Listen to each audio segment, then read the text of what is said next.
Hello and welcome to February's Birds of Essex. Good evening. Hi Steve, how you doing, mate? Yeah, good, mate. You? Yeah, not too bad. What have you been up to? Work. Oh, tell me. Yeah. It's been a busy month, hasn't it? Yeah, the month's just flown by.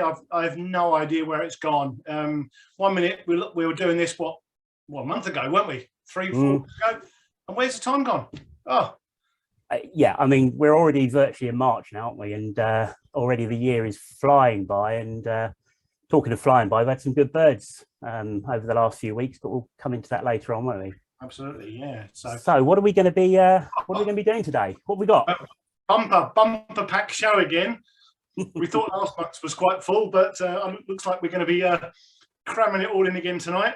Yeah, word of warning, you might need sleeping bags, pillows, tents, Red Bull, that kind of stuff. It could be an all-nighter, I think. I've got my coffee, so we're all right. Have you got yours, me too. I've got my coffee in my bullfinch mug. Look at that. There you go. Oh, very nice. Very nice. No, what are we doing? So we're going to be talking about gulls and looking at Gull ID of 3 of our more common species. We've got, we went to one of the reserves in South Essex, didn't we? We did. We had a little expedition. We took got our passports out, didn't we? And we headed to the south of the county. Yeah. So we went down to Rainham and we spent a whole day down at Rainham. And we've got a bit of a site guide for Rainham along a similar lines to what we did last month with Abberton. We've got the photo competition results as well in the second half. Hey, excellent. So if you haven't voted yet, then you can still vote. You can log on to Twitter. If you just go on to the @EBwS tweets, so that's @EBwS tweets, and you'll be able to vote for your favourite of the 4 finalists. Should we try and get them up actually quickly? Yeah, really good idea, Matt. Yeah, I mean, we had what do we have, 150 entries? I think it's 139 entries this time around, which is absolutely incredible, to be fair. Really, really incredible.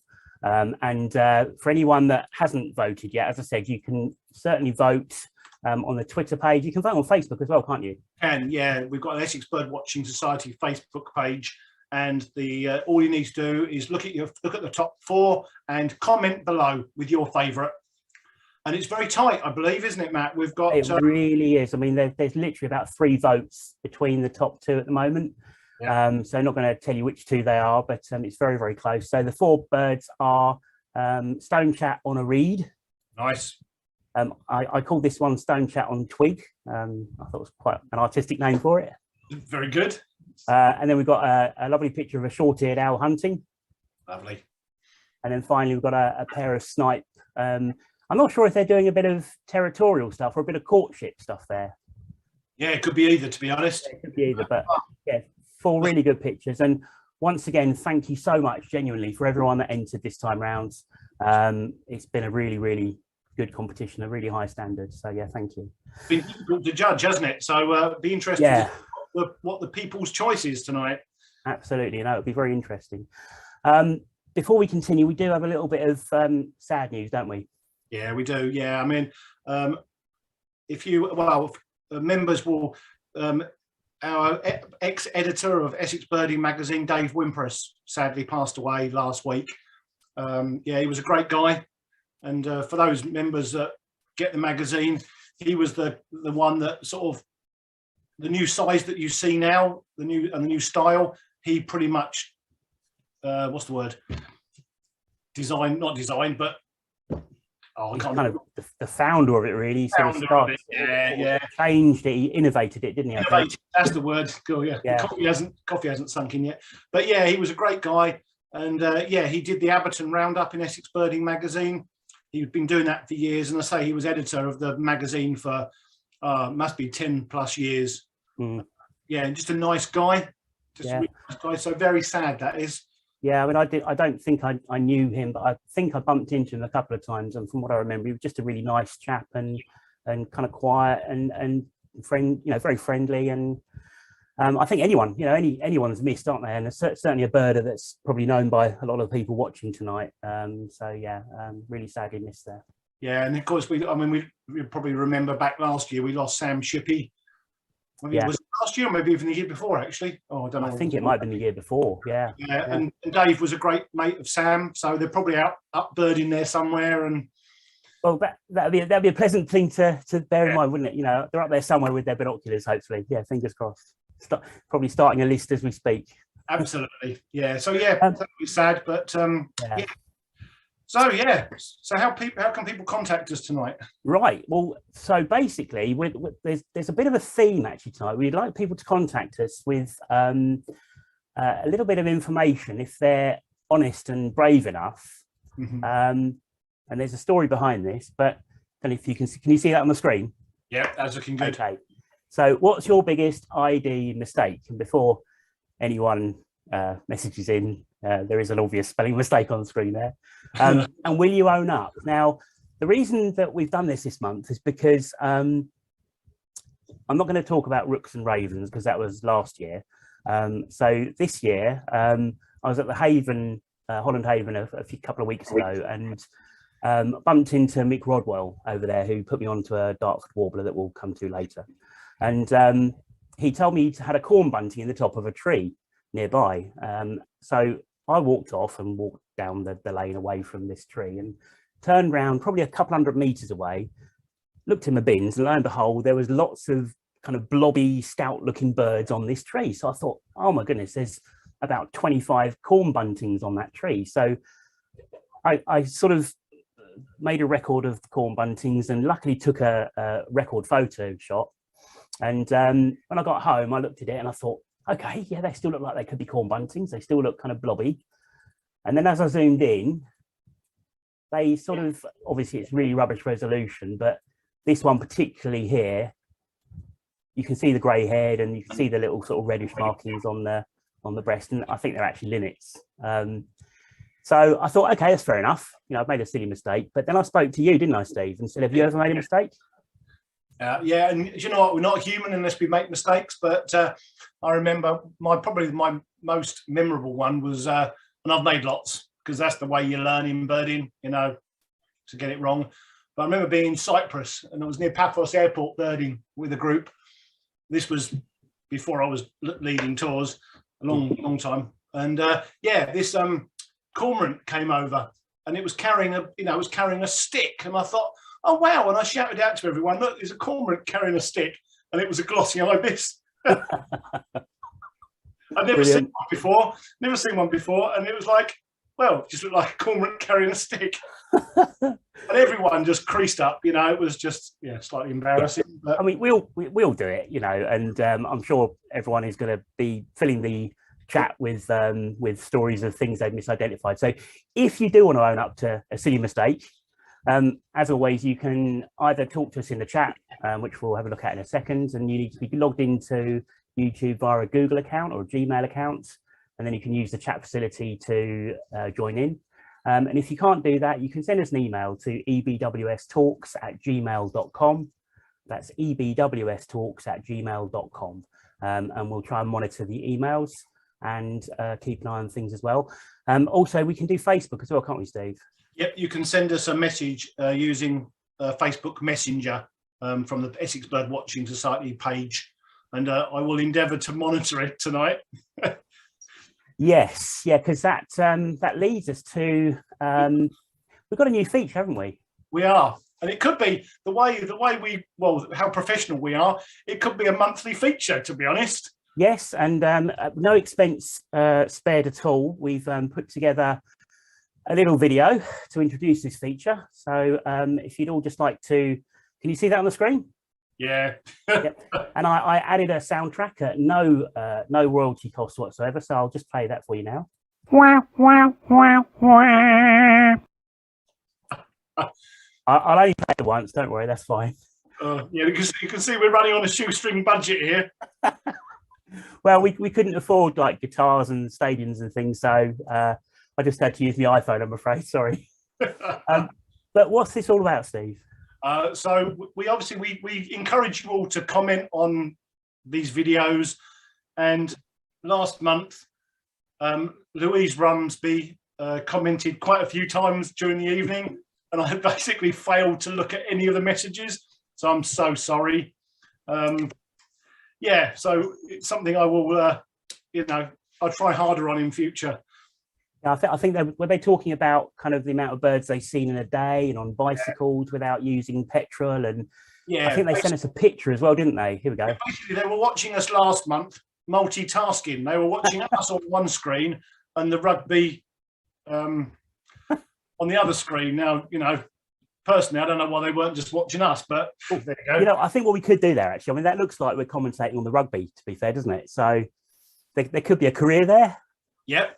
But I know nothing about rugby, so... I've got no idea about rugby. And birdies and eagles is golf, so that's not the right sport. So I don't know, but there's got to be something there, maybe. I don't know. But yeah, sorry for missing that. Yeah, I mean, yeah. So basically, just a quick, yeah, they've been out birding, and their year list, Ben's year list was on 121 at that point. So I'm not sure what it's on now, but if he's watching tonight, let us know. And basically, you remember back last month, it was the big garden bird watch, the RSPB's weekend of getting people out in the gardens, and they were going on. Ben and his mum and dad were going on. Well, presumably Ben was going on BBC Essex the following day, so he was going to mention that, but yeah, as I said, I forgot to look at the messages. So yeah. To be fair, and actually genuinely in your defense, it is tricky. I mean, if anyone could see, we've got like screens open and bits of paper everywhere, and we're trying to keep an eye on everything. So if we miss stuff in the chat, if we miss stuff on emails or on Facebook or Twitter or anything at all, obviously apologies, but we'll try and hopefully cover everything. And somebody's just, well, Sue Hills just put a thumbs up on Facebook, probably just to make sure I'm keeping keeping on my toes tonight. So thanks. Yeah, well done, mate. You sure that wasn't from last month? Oh, do you know it could have been? Oh dear. We've got some messages. So Mo Jackson, hello everyone. Tim Hayward, hi. Ron Firmin, Paul Everett, Neil Sumner, Steve Grimway. Oh, that's you. And everyone's saying hello. Neil is saying sound of a stock dove's wings, spent ages searching the trees thinking it was the call of a lesser spotted woodpecker. Okay. I can see that. Yeah, okay. That's interesting. Yeah. Pete Dwyer, a white plastic bag at Tollsbury for a little egret when they were rare in Essex. Oh, actually, there's a good one, just very quickly. Birdwatching Society coach trip many years ago to Dungeness in a snowstorm in February. And we had a smew. We were watching a smew through the snowstorm. The snow cleared and it was a white plastic bag in a tree. Oh, I just love that. Pete's one is excellent, though, because can you imagine, like, little egret when they were rare, and you think you're putting everyone on a little egret and it's a placky bag. Yeah. Yeah, I've got a little egret in the ditch down at top. Anthony Gales, or Tony. Hi, Tony. Squeaky boots. He thought they were a buzzard. Yeah. Excellent. Oh, yeah. Thanks. Yeah, thanks for everyone being so honest, because, you know. Yeah. I mean, my camera strap thing squeaks when I'm walking along, and the amount of times I'm thinking, what's that? And you do think, you know, it's easily done. Easily done. Right, we've just got a little piece here. Paul Everett, who's one of our members, and he sends in a lot of photographs as well. And I don't know if he's watching or not, but if he is, hi, Paul. He's very kindly got a book that he has offered to give to maybe a younger member or younger bird watcher. Doesn't have to be a member, just to encourage a younger person to get more interested in birds. Now, this isn't the actual copy, this is my copy, but it's this book. So it's the RSPB Handbook of British Birds, it's the latest edition. And it's actually, for those of you who aren't familiar with it, it's a really nice book. It's got lots of info, maps, it tells you information about feeding, behaviour, identification, obviously, pictures in flight, different plumages, and so on and so forth. So if anyone knows somebody that would be interested in that book, ideally a younger person, if you can just send us in an email to the ebwstweets@gmail.com, sorry, ebwstalks@gmail.com, apologies, ebwstalks@gmail.com, and then we'll pass that information on to Paul, and I'm sure we can arrange that. Yeah, that's a very kind gesture from Paul. That's really nice. Very much so. Thank you, Paul. Right, where we've been, what we've seen, Steve. What have you been up to this month then? Well, I've been preparing for this and working. That's about it, really. Yeah, it feels like it. We were chatting earlier, and we were just saying that, like, you know, it's quite a lot of work doing these videos, but we love them so much, you know. Yeah. It's good, like 15 hours each preparation and stuff. So it's, you know, good. Yeah. I mean, it does take time, but it's good fun. It is good fun. Yeah, it's brilliant. And you know, obviously we're being paid like £5,000 a month each to do them as well, which is nice. So Hey, are you not? Oh, sorry, mate. I was meant to keep that secret. Sorry. No wonder you got that Ferrari sitting outside. Yeah. No, we really enjoy doing it. It's really good fun, and we do sometimes get time for a bit of birding as well. So this month, where have I been? Obviously, I've been local patch, which is Ardley Reservoir for those of you that don't know. And there's still some goosander on the reservoir, which is nice. I had a dozen of them the other day in the sort of the end of the reservoir. It's almost like a pool by the Dragonfly Hotel. And they were really nice to watch, looking really smart in their sort of breeding plumage. Also at the reservoir, still got grey wagtails and green sandpipers as well. So there's a nice picture of a grey wag. It's a little bit of a gloomy day, but got nice and close to it. It's quite a confiding little bird. And then coming on to gulls, and this is nothing to do with our feature later on, but I've only once seen great blackback at Ardley, and so I was really pleased to see a great blackback a couple of weeks ago, 2 or 3 weeks ago, I think it was, and it just looked massive in the water compared to, if you look at the gadwall in the foreground, and you know the mallards in the background, it's just a huge bird, and snapped a record shot, and then went back the following morning to see if it's 2 there, and there was a couple there. Wow. And we were talking about this, weren't we? Because the one on the left, when I first kind of looked at the picture, I thought, is that a lesser black? And it's not, it's greater black because the wing tips and the broad white trailing edge and so on, and obviously the pink feet as well. But it's a bit smaller, isn't it, Steve? So you had a theory on that, didn't you? Yeah, I think there's one's male, one's female, and then I have to apologise, I can't remember which one's which. Yeah, well, I think the female is it's female. Oh no, do you know what? Rubbish. I can't remember. But maybe someone can tell us. If there's any experts out there that knows about these things, then yeah, let us know. So that was quite good to see. And then I got this little I was going to say chappie, but this little lady, and very, very poor quality record shot, obviously, but golden eye, and it's the first golden eye I've had on Ardley Reservoir since I've been watching it the last couple of years. So I was really pleased to get a patch tick, which was nice. And then went to Holland Haven, and obviously when you're at Holland Haven, you have to have a look at the purple sandpipers, which is one of the birds that the place is so well known for. Beautiful. But I actually went for this little chappie, and it's quite funny. I was walking through the golf course and up to the farm paddocks, and I'd never actually done the walk before, believe it or not. And I knew that it was around, and then Mick Rodwell put a message on a WhatsApp group. So I called him, and I was all out of breath and puffing through this field trying to get there. And he said it had just kind of flown away. So I get to the top, and no word of a lie, I raised my bins, and the first bird that I saw was this Dartford warbler. So beautiful little bird, absolute stunner. And they think there might be 2 birds there, possibly. Not sure. Wow. Okay. That's Matt. Beautiful. My next picture is one of the best pictures I've ever taken, I think. If you can make it out, right in the middle here, it's actually a female merlin on a post miles away at the Naze. And the reason I put this in here is not to show you a picture, it's just to remind me, really, because I witnessed a piece of behaviour that you get those moments that you always think, wow, I'm going to remember that forever. And I was watching this merlin, and there was a couple of short-eared owls a bit further away over Hanford Water. And one of the shorties came across the salt marsh quite high, and it was carrying prey, probably a vole or something. And within a few seconds, the merlin was mobbing the short-eared owl, and it was chasing it up and down, really harassing it. And you could tell the short-eared owl was getting a little bit annoyed. So much so that the short-eared owl gave up and let go of the prey, at which point the merlin folded its wings and stooped and caught whatever it was in midair and flew off with it. Wow.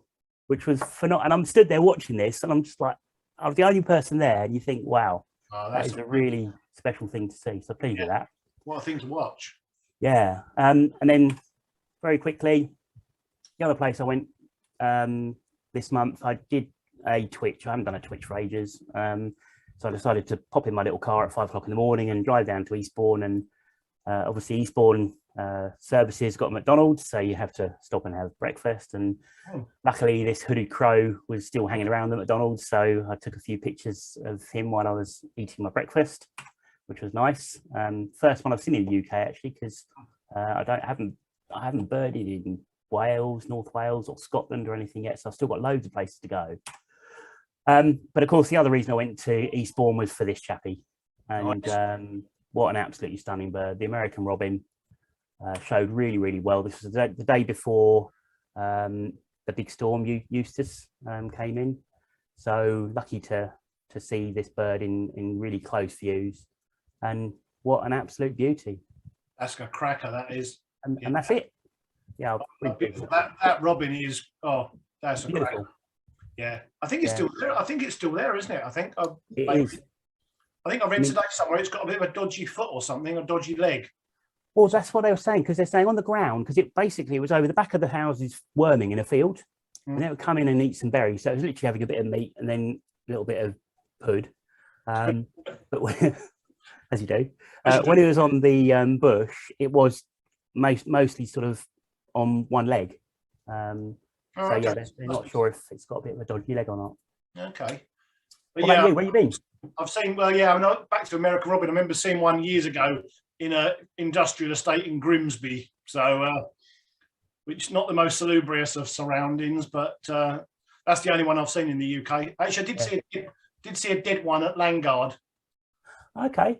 Nigel, the warden there at the time, he got one out of the freezer that had flown into the dock somewhere and hit a window or something. Oh, okay. I've seen one live one and one dead one. So you're one dead one ahead of me then. But yeah. Hopefully I won't equal that. Fingers crossed. Hopefully not. No. Fingers crossed. Yeah, we've got some more messages. So Paul said hi. Andy Goody, first trip to Scilly years ago, desperate to see storm petrel from Slonian. Got onto a likely candidate. I called it out for everyone to see. It's a guillemot, everyone shouted. No. Brilliant, that's good. And Paul's saying it's the 4th edition. The 5th edition has just been released. Oh, okay. So I think mine's the 4th edition, but it is a really good book. Either way, they only make small changes. So brilliant.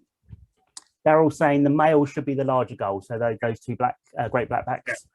Great stuff. Oh, thanks, Daryl. Yeah, and David Bain and Ashley Gooding saying hi. And Ashley confirming, female is smaller. So yeah, thank you guys. Brilliant. Yeah. That's what I thought, but then I thought, oh no, then my brain didn't work.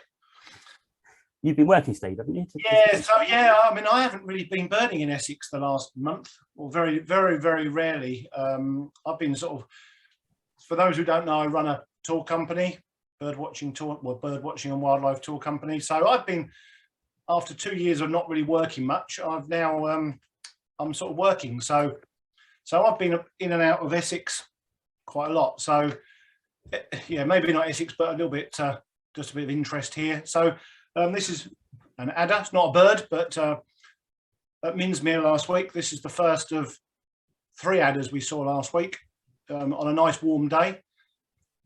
What else have I got? So yeah, a few pictures from the Brecks.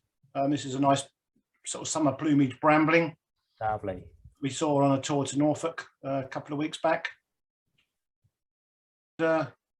Gulls. So this is a Caspian gull. This was at Cly. That flew right past us along the beach. Cracking little bird. Looks like quite a young bird, that one. Yeah, it was like a first winter. Yeah. We'll be hopefully coming on some gulls a bit later. Nice spring days now. Well, now and again, we're getting some birds singing. So this is a firecrest, again singing in the Brecks. And then this is taken yesterday. Nice sunny day up on the Suffolk Heaths. That's nice. One of 4 Dartford warblers we saw. Lovely. Not a great shot. I can't beat your wonderful picture of the Dartford warbler, but there you go. Yeah, mine was right in front of me, so it's a bit cheating, really. Yeah, I mean, so it was quite windy yesterday, so I was lucky even to get this shot. So that, and then Lesser Yellowlegs. I went to Minsmere 3 times last week for various reasons, trips and other things. And on one of our trips, we had really good views on the conic field. And this again in the Brecks, cracking male mandarin duck. This is one of my dodgy phone scope shots. This is a young male goshawk. Oh. This is in the Brecks. Unfortunately, it's facing away from us, or just about. But we had it's well worth looking for displaying goshawks if you're up in the Brecks at the moment. Is this the right sort of time of year for that? Yeah, February, March, really good time. Nice sunny day with a bit of breeze and clear conditions, and they're up and about.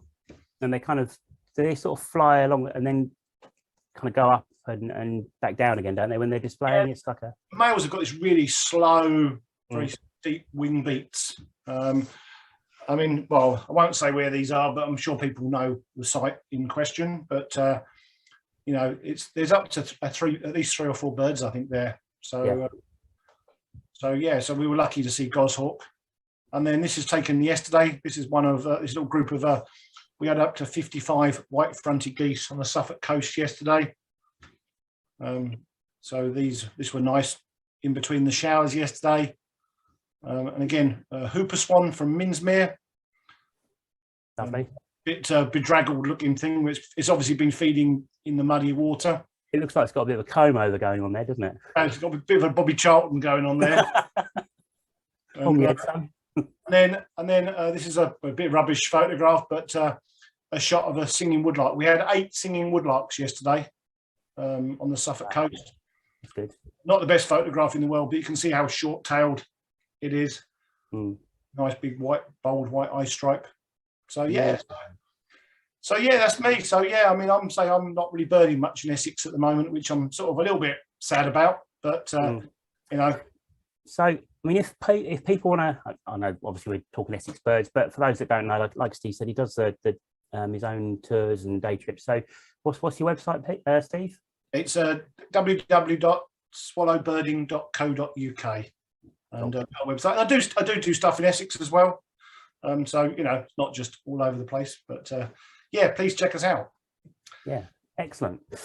Right, what's next? Can I just say that I am paying attention to the Facebook's posts, and Louise Rumsby's just messaged in to say that Ben's.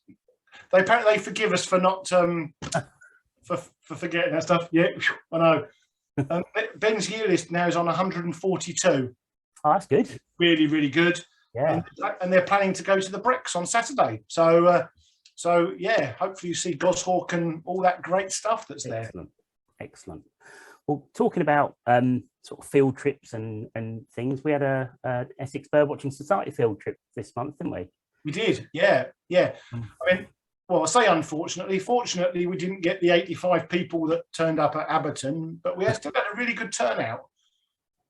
Yeah, I mean, it was another self-drive trip up to Minsmere. About 30 or so people, weren't there, I think, turned up? Yeah, I think it was around 30, wasn't it? And to be fair, the weather was pretty kind to us as well. It wasn't that bad, was it? No, it was quite breezy, but it was dry until last knockings of the day, and we saw some really good stuff. Yeah, we did. I've got a couple of pictures from the day. So first up, obviously, everyone will recognise this from your picture just now, but this is the lesser yellowlegs. What do they call that? Is it the Lucky Pool, they call it? Yeah, they call it the Lucky Pool. So it's the pool just south of Minsmere Sluice. And I always say to everyone, you know, a lot of people go to Minsmere and don't go that far down. It's only it's only 100 yards down further south, but always worth a look. Okay. And do you know why they call it the Lucky Pool? Is there a particular bird that was there, or is it just luck of the draw? Or it's luck of the draw. I mean, you can go there and there'll be nothing. I mean, Annette and I went down there quite a few years ago, and we found 6 Temming stints on there. That's good. Spring. So it's one of those things. Always check it out, because you never know what might be on there. Yeah, definitely. Then we also had a pair of smew, didn't we? Redhead and this lovely male. Yeah, that was quite near the actual visitor centre at Minsmere. So there's like a lookout point just past this little pond where you can watch for dragonflies and things in the summer. And just to the right of there, there's a lookout point back over the reed beds, and this was in a pool there with its mate. And they'd just been found. They literally found like 10 minutes before we got there. So that was really good. I think half of us went in for a cup of tea and a cake, and the other half of us kind of looked at smew, didn't they? So they did, yes. My choice of cake was somewhat limited, but I did get to see the smew. So yeah, it's not too bad. And then just by the feeders, it's quite often worth hanging around outside the feeders, just outside the entrance at Minsmere, because you can get some really nice views of coal tit. Sometimes you get lucky and a marsh tit might come down. And obviously, you know, chaffinches and bits and bobs, blue tits, great tits, and so on. And got a couple of nuthatch come down as well. So this one sort of decided to peer past one of the feeder posts, which I thought looked quite fun. And then we had the, well, you tell us about this one, Steve. Yeah, so this is a great white egret that dropped in front of Bittenhide when we were there in the afternoon. And I took this photograph through my new digiscoping adapter, Ooh. which I purchased at Minsmere. It's a Viking digiscope adapter. And this is pretty much my first attempt at digiscoping with the adapter. And I have to say, it came out rather well. And in fact, people were so impressed on the trip that I think Minsmere sold another 2 that afternoon. And then when I was back last week, I think they sold another 2. So I think I need shares in Viking Digiscope stuff. I was going to say, if anyone from Viking's watching, I think a little bit of a commission coming your way, I reckon, mate. But yeah, it's nice. But yeah, interesting enough. I mean, normally great white egrets this time of year have very dark legs, but this has got really pale yellow legs, which I've never seen before. Okay. Very odd. Yeah, it's unusual. And then we had this. Now, what I'm going to do is stop the share because this is actually a video. So let's see if I can remember how to share a video. Hold on. Go in here and click that, and then I've got to find it. This wasn't, well, there's a bit of a story here because on the day this bird was reported, wasn't it? Can everyone see this? Can you see this? Yep. So this is, well, I'm going to press play and you'll all know what it is. Hold on.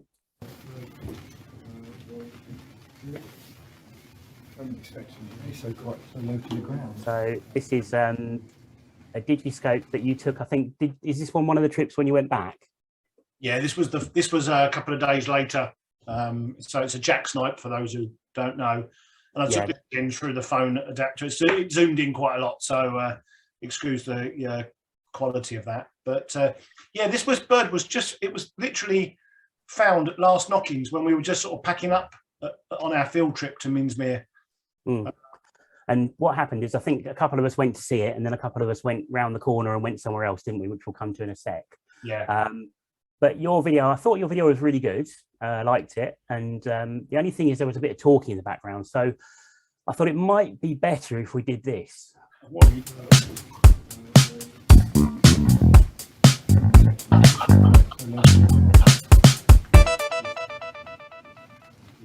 Oh, that's brilliant. Oh dear, I'm sorry. I didn't know you were going to do that. That's good. As you can see, no expense spared, as we said before. But yeah, so the rest of us kind of, well, what did we do? We hopped in the back of a car, didn't we? And we just drove 10 minutes up the road. I mean, the weather, by then, it was raining, so several people went and saw the jacksnipe, which they unluckily saw. And then we headed north up to Walberswick. Yeah, because Jan Lewis had been on the trip with us, but he turned up a little bit later because he'd already been up to Walberswick to try and find this particular bird, and it hadn't showed. And then he kind of grabbed me around about in the middle of the day and said he's got to go because the bird's shown up again. And he did come back and said he'd got some really good views. So we went to see it as well. And it was this little chappie. And it was a curlew with a stick, obviously. Oh no, cormorant with a stick. Sorry, cormorant with a stick. Right. Sorry. Yeah, so glossy ibis, which to start with, we couldn't see it, could we? It was pouring with rain and really windy. Yeah. And it was hiding behind some grassy tussocks, wasn't it? I think so. Yeah, it just popped out. Yeah, it's still there now, I think, as well. You know, I think it's been. This is more like the Suffolk birds of Suffolk tonight, isn't it? I know, terrible, isn't it? Right. Well, it was an Essex Bird Watching Society trip, wasn't it? But we were in Minsmere. Yeah, okay. And we did have a talk this month as well, which was based in Essex, and that was obviously your talk, Steve. Yeah. So what was that on? So I did a talk on the birds of the River Blackwater. So a nice local talk. Yeah, had good numbers of people watching it, which was excellent, and some really nice feedback. So thank you all for those who commented. And it's for anyone available. that isn't aware, we've got a YouTube channel. I'm just going to quickly pop it on the screen here, because what we do, all these Birds of Essex that we do each month, and we've got a series of virtual talks from throughout lockdown, and obviously Steve's talk recently as well. And they're all on the Essex Birdwatching Society YouTube channel. So if you just go onto YouTube, search for Essex Birdwatching Society, and you'll have all of the bits and bobs on there that we've done in the past. And so, yeah, if you're struggling to think of something to do one evening and you want to watch about the birds of the River Blackwater or anything else, please take a look. And click subscribe. Oh, yeah.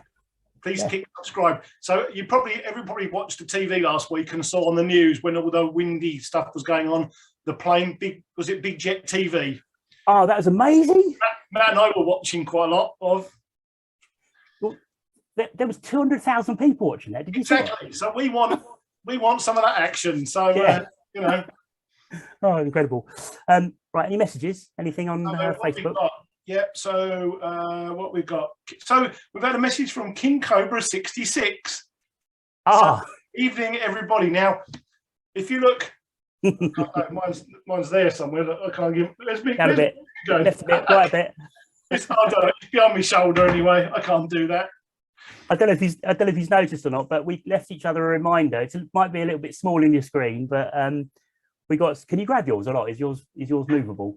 No, mine is movable. Because we always ask on these shows because they obviously we don't know his real name, but we do now, and we do now. Yeah, for each of us. Brilliant. So yeah, hi John. We've got. Oh, Neil's asked you a question about the adapter. Is it adapt to a camera or a phone? So it adapts to your phone. So a little bit later on, I'll go and grab it so you can just see it just quickly. Cool. And Daryl, far too many mis-IDs from me to list, but lesser yellow legs as wood sandpiper. To be fair, I'd do that. Marsh Sanders greenshank and Baird Sanders little stint in Essex spring to mind.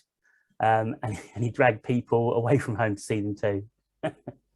So yeah. I mean, you know, to be fair, it's easy done. You can get it wrong, but you know, so that's how we learn. Yeah, absolutely. I mean, I make mistakes all the time, and normally I'll kind of double check myself, and that's where having a camera can sometimes be useful as well. And yeah, it's learning, and I'm definitely learning all the time and really enjoying it as well. So yeah, absolutely. Right, what's next? Society, really. So we've got a message from Jenny Shalom. Evening, Jenny. She said that she reckons the Jack Snipe's more into Motown than disco. Brilliant. Oh dear. Yeah, so if anyone is watching and isn't already a member of the society, then you can join. And should we tell them a little bit more about that, Steve? Yeah, I mean, it's a fantastic, I mean, you know, it's a great society to join. So it's £16 a year membership. And then for your money, you basically get 2 copies of our journal, Essex Birding. So that comes out every 6 months of the year. Colour magazine, full of photographs, articles, reports. In fact, Matt casually here now has got 2 copies of. There you go. So that's the 2 copies from the last year. So good quality publication. And then also, you know, it's got, I mean, it's just full of information. It's brilliant. It's really, really good, actually. Yeah, really. Loads of good articles and bits and bobs. And also you get 1 copy of the annual Essex Bird Report a year. And again, it's the sort of go-to Bible of what's been seen in Essex throughout the year. There's charts, photographs. I mean, it's just, yeah, it's a great publication. And we've got a new editor of that, Neil Sumner, and he's working on the new one at the moment. So that should be out soon. So yeah, please join. And it's quite easy to join as well. It is, yeah. I mean, you can actually join online now, I think. So if you go to our website, which is ebws.org.uk, and right at the top of the screen there, I don't know if you can see that, there's a big join button. Yep. And if you click that, and you'll then get the membership screen, and you can read all about it and how to join. And it literally costs £16 a year for an adult. And as Steve said, for £16, you get those 3 publications. You get to be part of the Essex Birdwatching Society community. and learn from people and just share information and knowledge and take part in all the things we do. And if you're under 18s, isn't it? I think counts as junior. Yes. Yeah. Yes, it does. So that'll be just £4 for the year. So it's really, really worth doing. So please log on to the website. There's loads. I don't know if you can see the screen here, but there's loads of good stuff on here. You can see all the latest records. If you go back to the home screen, you can see things that we're doing online, competitions, how to be a member, meetings, sightings, field trips. Yeah. It's a really good website, loads of info on there. You can post all your pictures on there as well if you want to. There's a big gallery full of people's photographs. And it's just a really fun place to find out about the birds throughout the county. Really good. And of course, if you are already a member and you haven't got a standing order for every year, you can also renew your membership using the website as well. So if you haven't rejoined this year, please do it, because we really appreciate it. And back to those magazines, I think you get £20 worth of publications for your £16 membership. So it's a bit of a no-brainer, really. So come on and join. Yeah, no, definitely, 100%. That'd be really good if you did. The other thing we're doing is we're working out the field trips for next year, aren't we? And I think the first one that we're going to do next year is going to be hopefully to the Global Bird Fair in Rutland. Yep. So again, just very quick, we've mentioned it before, we won't go on about it, but it's on the website. So if you're interested, send Jerry an email. His details are on the screen, jerry2johnson@aol.com. I think the coach is virtually half full now, isn't it already? So it's filling up. Yeah. And if you want to come along to that, it's going to be on Sunday, the 17th of July. We'll be departing from Chelmsford, and it'll be a really, really good day out to the new Bird Fair show. So please come along and send Jerry an email if you're interested. Yeah, it'll be a great day out. Excellent. Right. I'm waffling. And I'm waffling because I'm trying to put off the fact that we've got to talk about goals, haven't we? Yeah, we're doing all right. We're sticking to our schedule tonight, which is pretty good as well. Oh, yeah, I'm ticking it off. Yeah. So yeah, we asked for your feedback on the last couple of issues, and people have said that Gull ID would be quite a nice feature. So we've you threw down the gauntlet, and we've sort of taken up the challenge, sort of. Well, so tonight we're if you've got your lovely little screen there, yeah, let's see if I can find. Oh dear, I can't find it. What a shame. Let's move on. Yeah. Right, hang on, here we go. So there we are. Right, so Gull ID part 1. Now before we continue, we can't guarantee there's going to be a part 2. It depends how well part 1 goes. Exactly, it might all go horribly wrong, especially if I don't know male and female the sizes of the. Yeah, if people stop watching or start like unsubscribing from the channel in the next few minutes, then we know we've got to stop quite quickly. I think I saw a message on here as well, actually. Sorry, just before we go. Yeah, Neil said that the next issue of the Bird Report, I don't know if you already said this, Steve, but it should be ready to publish towards the end of March. So only got about a month to wait for that. Fabulous. Looking forward to that. Yeah. Right, goals. So we chose kind of 3 of the more common species in the county, didn't we? Yeah, we did. Yeah, it's very. And go on. Sorry, I was going to say. So we've got black-headed gull, common gull, and Mediterranean gull. And the original plan was to kind of come up with loads of pictures and go through all the different identification points and so on. And I was chatting to someone at work and explaining I was doing this, and this kind of glazed look came over his face. And he said something that made me realise that we don't need to do all that. So we can do this in one picture, Steve. Basically, they're all seagulls. There you go. Yeah, to be fair, you're right. That's done. Excellent. Well, I hope you enjoyed the comprehensive guide into the ID of gulls. Seagulls. But in actual fact, that's true. It's exactly what you said, because I was doing some pictures on a screen at work in my lunch break, and he kind of saw what I was doing, and I explained to him. He said, "Well, they all look the same," and obviously, as we know, they don't all look the same. So we're going to look at blackheads, common, and Mediterranean. So let's flick through a few pictures. So do you want to go through the first one, Steve? Yeah, so we're trying to work through the ages of the bird. So this is a juvenile black-headed gull. So literally, we're not, only a few weeks out of the nest, really. but it's just coming to, it's very that nice sort of chocolatey brown, milk chocolatey brown colour. And you can just see it's getting a few grey wing feathers there. So it's just starting to molt now into its first winter plumage. Well, we'll be in another few months. And they sort of have this kind of pale pinky legs at this stage, and a fairly slim bill really compared to, certainly compared to Mediterranean gull that we'll see later on. And I think common gull's bill is chunkier than a black-headed gull's as well. So yeah, black-headed is quite long and sort of slim. Yeah. This is the first winter bird, I think, isn't it? Yep. So again, you can just see it's still got some of its sort of juvenile plumage there in the wings.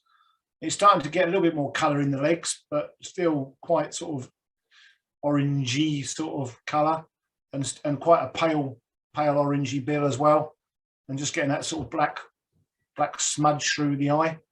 Yeah. So they kind of have, I think from distance, they always look paler. They're a fairly pale looking bird on the back, and they have the black spot behind the eye, don't they? Really, that's the way it looks from a distance. It looks more like a spot behind the eye than anything else. Absolutely, yeah. And they always look quite long winged as well, I feel, especially when they're sat on water. Yep. Okay. So that's a nice. This is similar plumage, first winter birds. So again, you can just see the wing bar, wing coverts there in the sort of brown remnants of the juvenile plumage. Yep. And that long bill again, and that shows more clearly that sort of spot, doesn't it? Yeah, no, it's very nice, and you can see the bill length there as well. It's very sort of quite well, not fine, but it's very slim and long bill. I think their face, their head and face, you can always tell it's a black-headed gull just from the shape of the head and the shape of the bill, and just the expression on the bird. It's a really nice photograph, by the way. That one with drinking out of the. So this is a first winter bird in flight, and again, you've got this top bar here is I think it's called a carpal bar. Yep. So it's like a brown carpal bar here, the sort of darker trailing edge, paler panel in the middle, but not such a huge contrast. It is a contrast, but not as big as you'd see on Mediterranean gull. Right. But you're now starting to see this leading white edge on the wing. Yeah. Which I think that's a diagnostic feature really throughout all the different stages of plumage, isn't it? It is, yeah. It's almost got like a big white triangle as such, you know. So yeah, really, that's pretty much distinctive feature in flight, really, for black-headed gull. Yeah, I mean, I always look for that. You know, if it's got that white leading edge on the wing, it's going to be a black-headed gull. Again, you can see here's one of your pictures, isn't it, Steve? Yeah. So yeah, so it's another. But you can say it's quite obvious. Those almost like wing flashes, aren't they? Really? Yeah, yeah. And you can clearly see again panel, carpal bar, trailing edge. The end of the tail, it's got this fairly thick black bar on the end of the tail in first winter plumage. Yep. And the black spot as well. So these are all consistent features that you can look for in flight or on the deck to be able to pick out the species. Moving through, this is an adult winter bird, isn't it? Yep. So yeah, so obviously it's molted out its juvenile feathers, so completely nice, clean grey pale feathers there. Notice the bare part, so its bill and legs are much more deeper red now. But again, it's still got that black spot behind the eye there, which is very sort of diagnostic. Hopefully, you might have a there you go. So this one's just molting kind of out of winter plumage and into breeding plumage, so it's halfway there. Yep. And you can just see, I think the shape of the hood on black-headed gull is a little bit different, a little bit smaller. It kind of curves up and round. You've got a much deeper red on the legs now and on the bill because it's coming into breeding plumage. Yep. And still the long wings as well. And just that general overall sort of pale, small, kind of almost cute looking, sort of, I think. Oh, they are smart looking birds. I like them. I mean, there's loads of them. It's one of those birds, a lot of people don't watch these common birds, but they are actually fun to watch and take pictures of and just look at their behaviour and the things that they do. It's good fun. Absolutely. And we were saying earlier, in the prep for this a few days ago, that it's surprising that we were hoping to have a photograph of every single plumage, but actually we didn't have photographs of all the plumages because they're often overlooked when you've got the camera. So something to work on in the future, I think, is to try and get more pictures of different plumages. Yeah, definitely. But this is an adult winter bird. Just a view of the underwing. So you can see they always look quite dark under the wing, don't they? You've still got the white leading edge. Yep. But they've always got this sort of dusky, dark look under the wings. Everything else is fairly white and pale, and you can see the coloured bill and dot and everything. All the features are still there, but it's just a dusky, dark look underneath the wing with that white leading edge still. Yep, no, it's nice, lovely, nice shot that is. And then this one. Yeah, so again, another winter plumage adult. So again, we've got this nice white wedge in the wing. Nice sort of clean white tail. So this is probably, yeah, this is a winter adult. So yeah, the black spot again. Again, slightly dull bill, but yeah. Yeah, and I know some of these pictures, they all look sort of quite similar, but it's really just getting used to the fact that I've been asked a few times, I've had people send in pictures to me and say, you know, what gull is this? And black-headed, these features are the things you need to look for. It's the leading edge, the spot, the general structure and shape of the bird, darker underwing, and the bill colour and shape. Yeah, again, and then, of course, this one, yeah, which is your breeding plumage, and of course this now shows you that it shouldn't really be called black-headed gull, should it? No, it's very difficult because the name black-headed gull isn't really correct. I mean, it's more brown-headed than, but there's already a brown-headed gull. So, and I think the scientific name for this is Croicephalus ridibundus, which sort of means laughing gull. But there's already a laughing gull, so the names of gulls are a bit. They probably needed renaming or somewhere along the line. Yeah, I think chocolate dipped gull or chocolate headed gull would be good. Chocolate headed gull is good. Yeah, that's nice. But yeah, you can see that lovely hooded effect there. Yeah, and you've got the really sort of very dark bill and dark legs now, so fully ready for breeding. Yeah, and really smart looking birds. Really smart. Yeah, that's really nice. Again, another one there, just a different shot, a bit closer, so you can see the features and the colour of the legs and bill. Yep. And then you've got the black wingtips. The wings extend beyond the tail, so they always look quite long-winged. Yep. Yeah, and also, I was going to say that if you go out now birding, there's a lot of birds that are molting into summer plumage. I mean, I have seen the odd summer plumage one already this year. So yeah. And again, lovely shot there. You can see that dusky, sort of slightly dusky underwing there. Excellent. Right. Bill, you can see that long, thin bill again? Oh, yeah, sorry. Let's go back to that quickly. Yeah. I mean, even in flight, it looks really long and thin, doesn't it? Long, thin bill, yeah. So that's pointy bill. Good for comparison with other species. Now, this one obviously isn't a black-headed gull. So what have we got here? So this is a first winter common gull. So again, so bigger than the black-headed gull, much more stockier, and again, quite long-winged. So this is a bird that, again, is molting out of its juvenile plumage. So you can see there on its mantle there, it's got some sort of grey feathering coming through. But it's more sort of stocky, and it's got these sort of fleshy, pinky legs at the moment, and a thicker bill than the black-headed gull. And it's got a very nice, soft, like face. It's always got a nice, soft, sort of gentle-looking bird. Yeah, they do. They've got like a rounder head and just very kind expression, don't they? Almost. Yeah. So, so this is the common gull. So it's sort of, and here's another bird. So this one I think is looks to me like just coming into sort of second winter or just out of second winter plumage, I think. Yeah, it's just got a few little black specks there. Yeah, you just got a little bit of the covert colouring here still. But primarily it's almost into its full adult plumage here. They look darker on the wing than black-headed gulls. So if you see them next to each other at distance, especially if they're roosting on the ground, the common gull will look a bit bigger, but it will also look darker. So if you've got a flock of black-headed gulls and there's one common gull in the flock, it always stands out because it's got a darker wing cover. All the wing coverts and primaries and so on just look that much darker grey. And then in flight, the bill doesn't look anywhere near as thin and pointy as common gull. And you have these quite large mirrors on the outer primaries. So quite big sort of white patches on those outer wings, which again, for me, they really stand out in flight. When you're looking at the bird, I always check the outer primaries first. And if they're really really white and the bird's kind of the right size between black-headed and herring gull, for example, then it's likely to be a common gull.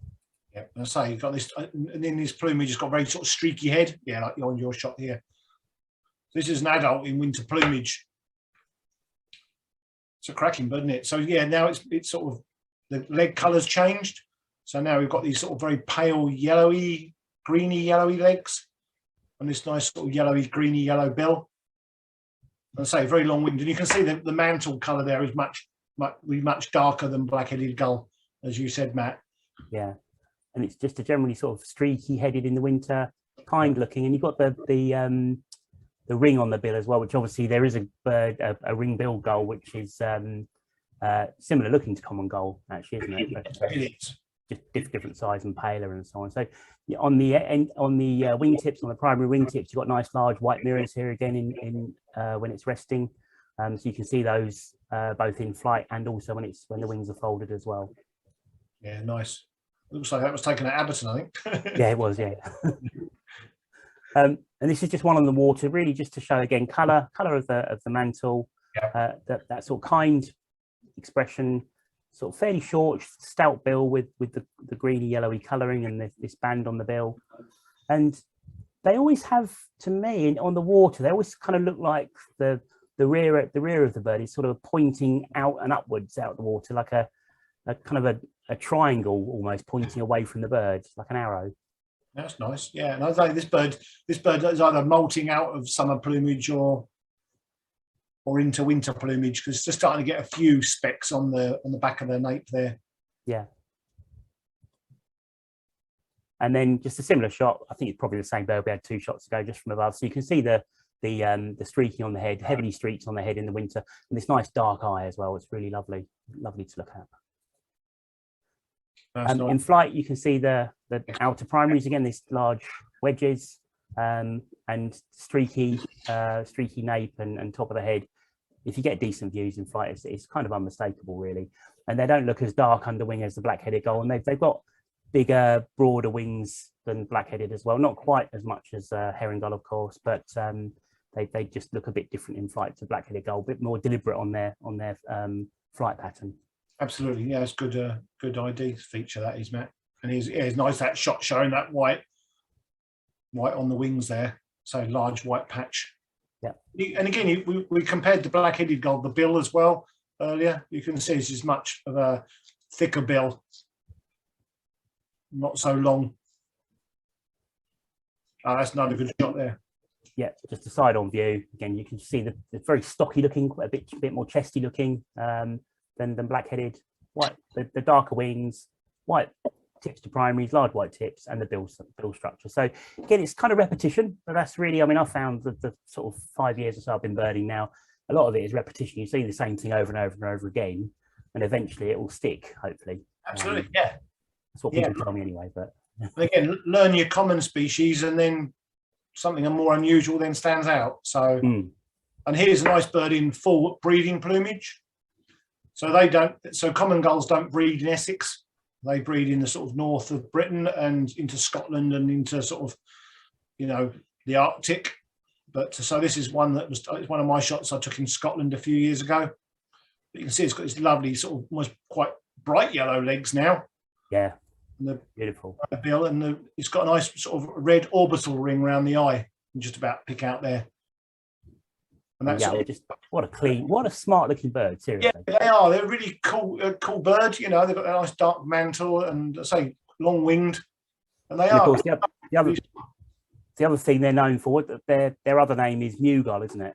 Yeah, the name changed a few years ago to Mew Gull because they've got this sort of mewy type call. I mean, I'm not sure Mew Gull is a very good name for it, but yeah, it's like a higher pitched. Than black-headed. I can't do the goat. No, I'm not going to even try. And now we move on to Steve's favourites. What's this? The good old Mediterranean gull. Here we go.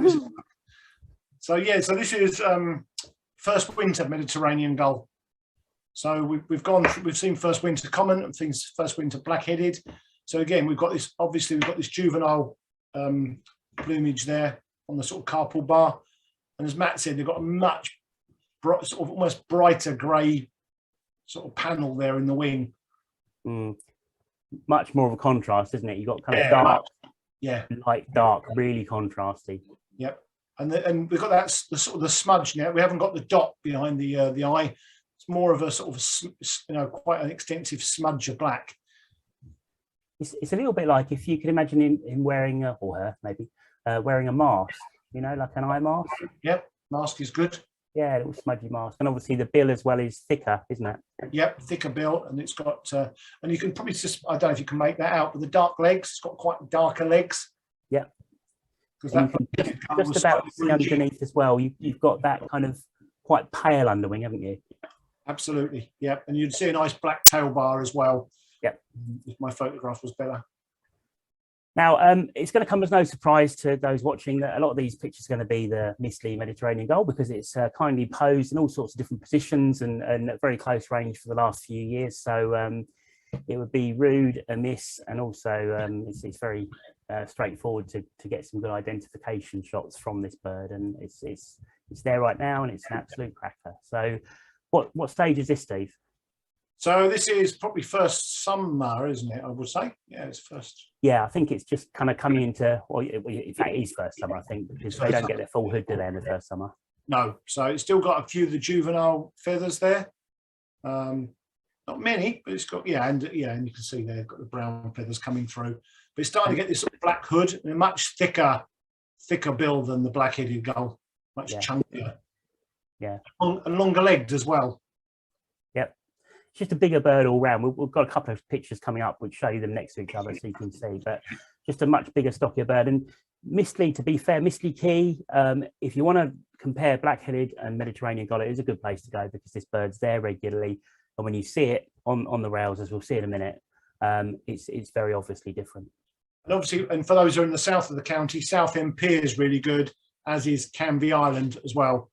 So, you can get some good opportunities to watch these birds at close range, So again, this is a first summer. In fact, it's molting there. You can see the chunks out of the wing there. But it's a first summer Mediterranean gull.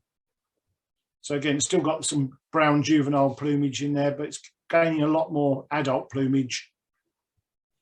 And hasn't got that white flash in the wings like we saw with black-headed gull. Yeah, the leading edge is all dark, isn't it? It's like darker outer wing and pale underwing. I mean, that's one of the things in flight. I think we'll see in a second on the adult, but they always look pale underwing in flight. Yep, that's nice. And here we are. So this is probably second winter. Yes, second winter black-headed gull, Mediterranean gull. And this one again, it's almost in its adult plumage. You can see all the wing coverts now have gone. That carpal bar is gone. Yep. You've got the mask coming through. You can see where the hood's going to be. The bill is becoming much more like the adult bill, really dark. You get blood red legs in the breeding plumage, but you've still got these black wingtips on the second winter birds. Yep, that's nice. And this, we're deciding the age of this. This is probably another, I reckon, second winter. Yeah, it's a strange. It's not. I'd expect it to have a sort of a slightly deeper bill than that, but it's got a little bit of smudging on the head, but not a lot. But it could be the light on this photograph, sort of bleaching it out a little bit. But like you say, it's still got the black in the wings there. Yep. And I think, the one thing, gulls are notoriously tricky, and their plumage is. But bird to bird within the same species, they can still have big variations in the plumages, particularly the younger birds. So you're looking for sort of key characteristics. So for me, looking at this bird, very, very pale, quite a thick bill. You can see the sort of bit of smudginess on the head, even if it is paler than usual. And you've got those black wingtips, but it's the overall paleness compared to black-headed and common gull, of course. So yeah, definitely a nice bird. They do stand out like a bit like a sore thumb, to be honest. And this is a second summer bird, I think. So you've got virtually a complete hood, not quite. You've still got a bit of white in and around the bill and around the eye. And you can tell, obviously, all the adult plumage on the wings, very pale again, but you've just got those black wingtips.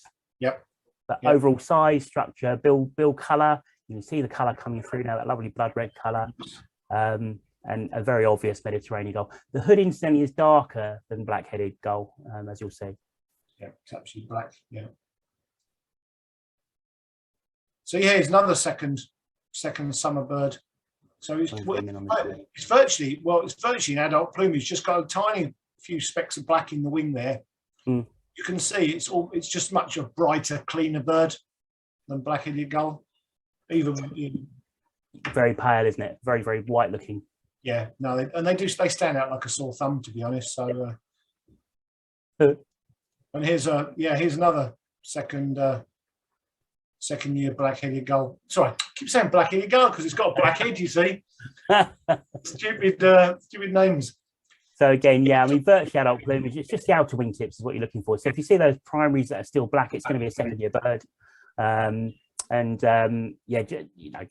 Adult plumage coming over the next winter, I would guess. So this is another second summer bird, but very, very smart. You know, the head on this one is in full adult plumage, isn't it? It's much more extensive a hood as well. I mean, you know, the black-headed gull was literally a hood. This comes right down the neck, which is nice. And here's a nice adult in. So here's our Mistley med gull. I think it's called Razzle, isn't it? The med gull. I'm not sure actually. I didn't know. I saw a message last week saying it was called. They've called it Razzle. I mean, I don't know how true that is, but I don't know. But yeah, this is the adult in winter plumage. So much darker legs. Let's say a nice bright red bill. Still got the big black smudgy head. Much more extensive on this bird, and completely white wings now. So it's molting up the black. I was going to say, I mean, it looks like probably there's primaries missing there, I think, by the length of the wings. It's quite short. It's quite short there. I mean, it might be the angle that the bird's at, but yeah, what a bird. Oh. I'm rubbing my thighs here. and here's this probably, well, I'm not sure it's the same bird, but yeah, you can see that gleaming white wings now. And as Matt said earlier, black-headed gull is much more sort of duskier underwinged, and obviously it has the black and white wedge on the wings. But yeah, that's a cracker. And look at that. Oh, that's creme de la creme, that is. Beautiful. So yeah, adult bird, much, as Steve said, much more extensive hood than black-headed gull, which if you remember comes up around here. So this is right down to the neck, much darker. You've got the beautiful white marks above and below the eye. Red orbital ring, blood red bill, darker red legs, and just that absolutely stunning pale white plumage, very pale wings, just a cracking bird, and very kind of upright looking, very long legged. Yeah, that's amazing. That is really beautiful. So same bird on the water there, so you can see just extremely pale. That picture shows you the contrast between the almost white plumage and just this very dark black head and blood red bill. Beautiful. And they've become much more common now in Essex. I mean, years ago they were quite a rarity, but now they're breeding in quite good numbers. So, you know, there's much more opportunity now to see them within the county. And this is, I think, the final single bird picture that we've got. This was a bird taken down on Two Tree, I think, and it was flying around over the car park, obviously looking for scraps. Beautiful sunny day, and just got lucky with the bird looking at the camera. I think I've got this on my desktop actually. It's one of my favourite pictures, and it's beautiful, isn't it? That's cracking. She's got a little yellow tip to the bill there. Yep. Then in fact, if I zoom in a little bit on that, if I can, here we go. You can just see that on the screen there. Yeah, this little yellow tip. Really nice. That's full adult plumage. It's perfection, really, isn't it? Not a feather out of place. No, that is. I mean, that's why. I mean, I know I'm a bit biased because I do like a med gull, but they bird. And also the call. They make this sort of cat call, like yeah. That's not a very good impression, but yeah. I just love the sound of med gulls. Yeah. So we're just going to finish with a couple of comparison shots, really. So you've got common gull and black-headed gull in flight here, so you can see all the features we mentioned. Darker looking bird on the wings, the big wing tips. You know, the leading white edge on the black-headed gull, completely different looking on the head, different colour bill, different head markings. I mean, if you see them next to each other like that, they're chalk and cheese. You can't really confuse them if you look carefully. No, that's getting yellow bill, yellow legs. Yep. And the same two species, common gull on the top, black-headed gull underneath, obviously size difference as well. You can see the wings and the size. Not sure if it's actually that marked. I think the common gull on the top is a little bit closer to the camera, to be fair, but it is a bigger bird, and just mainly just darker and different structure altogether. Yeah, it's nice comparison of the two species there. And this one's a good comparison shot as well. You've got what have you got here, Steve? So you've got black-headed gull on the left, so both, and then common gull on the right. So you can see the common gull's slightly longer legged, and so it's big. It's bigger. It's not a huge amount bigger, but it's certainly bigger.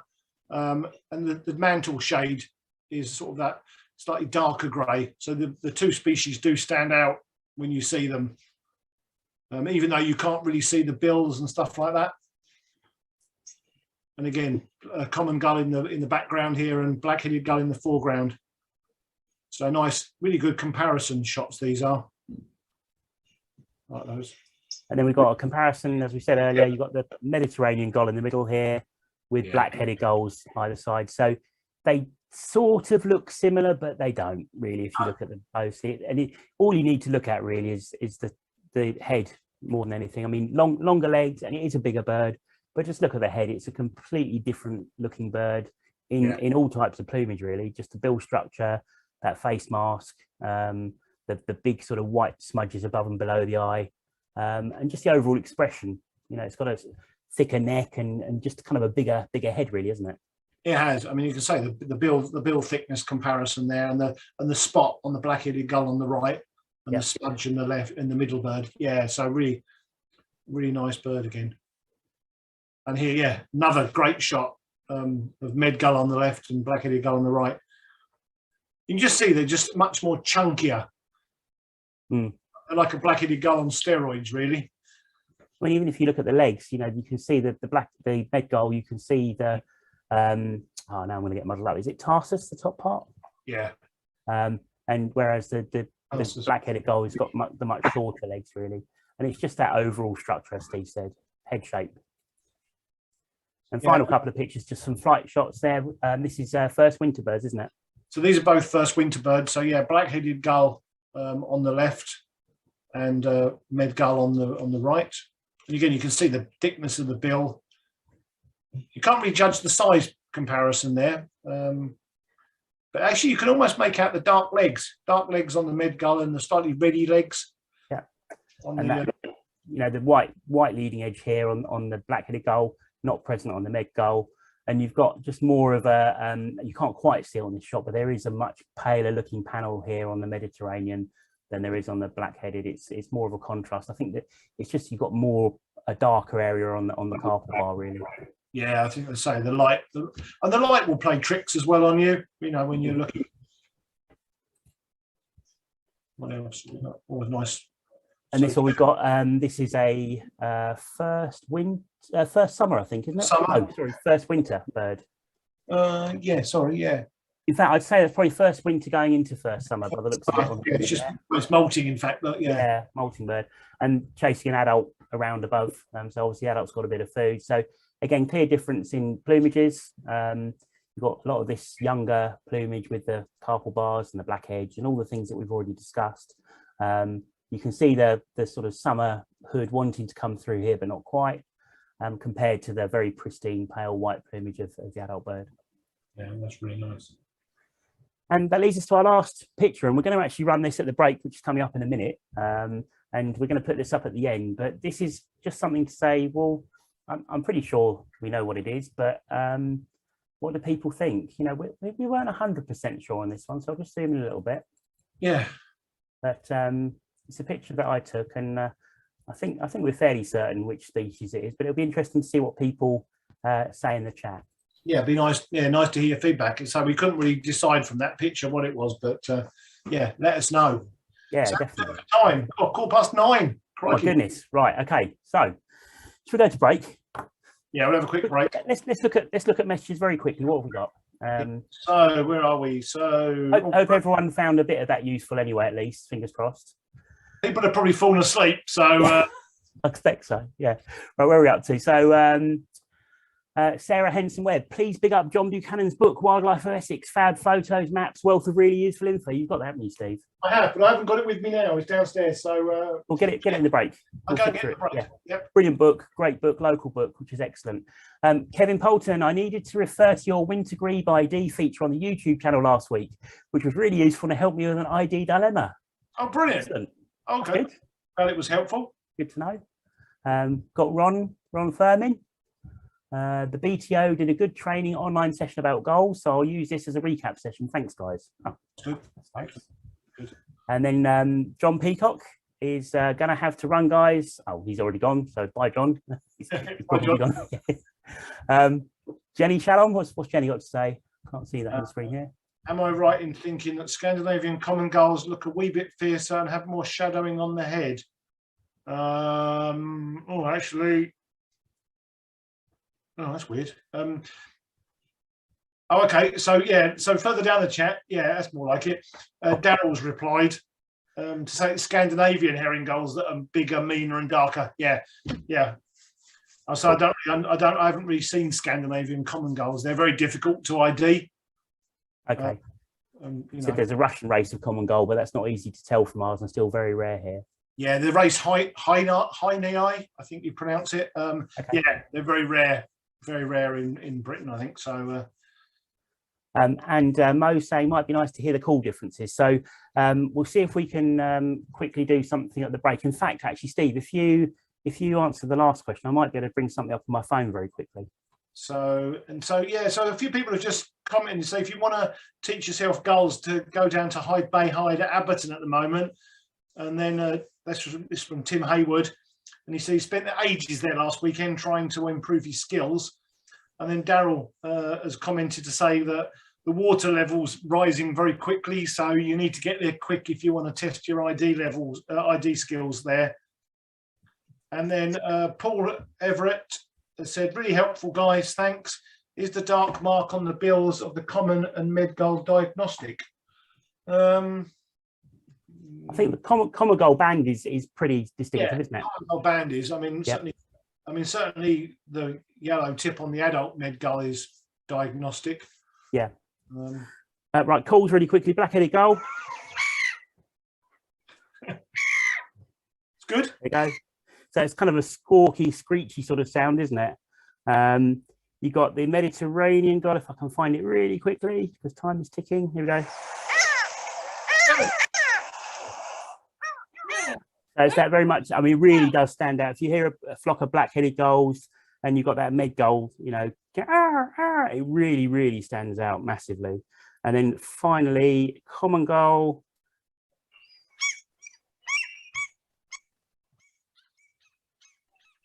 It's kind of got that sort of yelpier.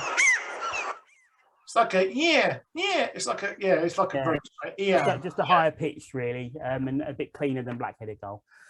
Right, we're going to go to a break, and then when we get back, we're going to have a quick run through of local sightings. We're going to have the result of the competition, the photo comp that's going to finish now, and we're going to have a run through of Rainham. So I'm not sure how long this is going to go on for, because the Rainham piece might take about 20 minutes or so. So we'll try and go as quickly as we can. Okay. So just before we go to break, I'm going to pop a quick video up as always. It's just a couple of minutes, isn't it? So, sorry. We need to go and final voting of the competition. So yeah, we need to work the judge. Yeah, we've got to kind of work that out, I think. So but a little video to run here. Can you see that? Yep, all good. Oh, right, I'm going to mute the mic, press play, and hopefully we'll see everyone in a few minutes.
Hey. Yeah. I thought, is he coming back? Yeah, coming back. God, that 3 minutes went really quickly. Blimey. Okay. Right. So we've got the result of the photo competition. So shall we do that? Hold on, just 2 seconds while I've just got to. There's so much going on tonight. I'll tell you what. While you're doing whatever you're doing, I'll just see if I can get the screen up for the photo competition. Yep. So basically, I apologise to Sarah, who I can't find John's book, Wildlife of Malden. So, yeah. So the Wildlife of Malden, really good book, and yeah. I mean, I'll try and find something about it during the show if I can. I reckon it's tucked under your pillow, mate. Do you know what? I've got so many. I'd say I've got so many books that it's like, yeah. Yeah. Right. Yeah. So let's do the photo competition quickly. So again, huge thanks to everyone. We're going to go through. So the pictures at the break were obviously pictures that have been submitted through the photo competition. For those of you that didn't realise, there were some really great pictures there.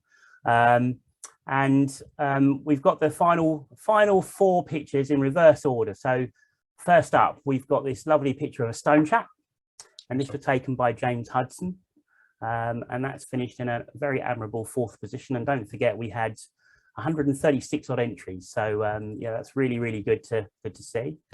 And for some reason, my screen, there we go. Right, 3rd place, got the snipe pair, and again, we're not sure if they're gesturing, posturing, territorial, courtship, but lovely picture, really lovely moment captured there. Not easy to get pictures of snipe at the best of times, and I think that's a really good photo. And that was taken by Alan Knight. In 2nd place, and don't forget, these are votes added together from Twitter, Facebook, and email, so it's a combined result, but it was very close. So there's 2 votes in it in the end. And in 2nd place, we've got Jeff Biddle, with this lovely short-eared owl, just focusing on its prey over the far side of the bank there. Which means, of course, in 1st place, we've got this gorgeous male stone chat on a reed, nice background, beautiful pose, just a really lovely smart bird. And that was taken by Steve Wilkinson. So congratulations, Steve, well done. We'll be in touch. You're going to get a framed copy of the picture, and you'll get a certificate as well. And I'll send you an email over the next few days, and we'll get that sorted out. And congratulations and well done to everyone that entered. Thank you very much indeed, everyone. Thank you. Yeah, fabulous shot. Yeah, thank you so much, because I mean, it was quite a difficult job choosing our top. There were so many quality entries. So yeah, well done to that, and well done, Steve. Yeah. I mean, just a bit. It was a bit of a nightmare, wasn't it? So yeah, there's so many wonderful pictures. So has anyone commented on the gull? I don't think so. Don't think so. No. I don't think so. So we're still not 100%. I think it's a Meg gull. I think it's a first winter Meg gull personally. Yeah. But yeah, got the pale underwings, isn't it? Oh yes. So yeah, I mean, I say you can't, and also you can't identify everything you see. Sometimes you just have to let stuff go. Yeah. Should we do some sightings quickly, south and north? We can do. Yep, we can do. Yeah.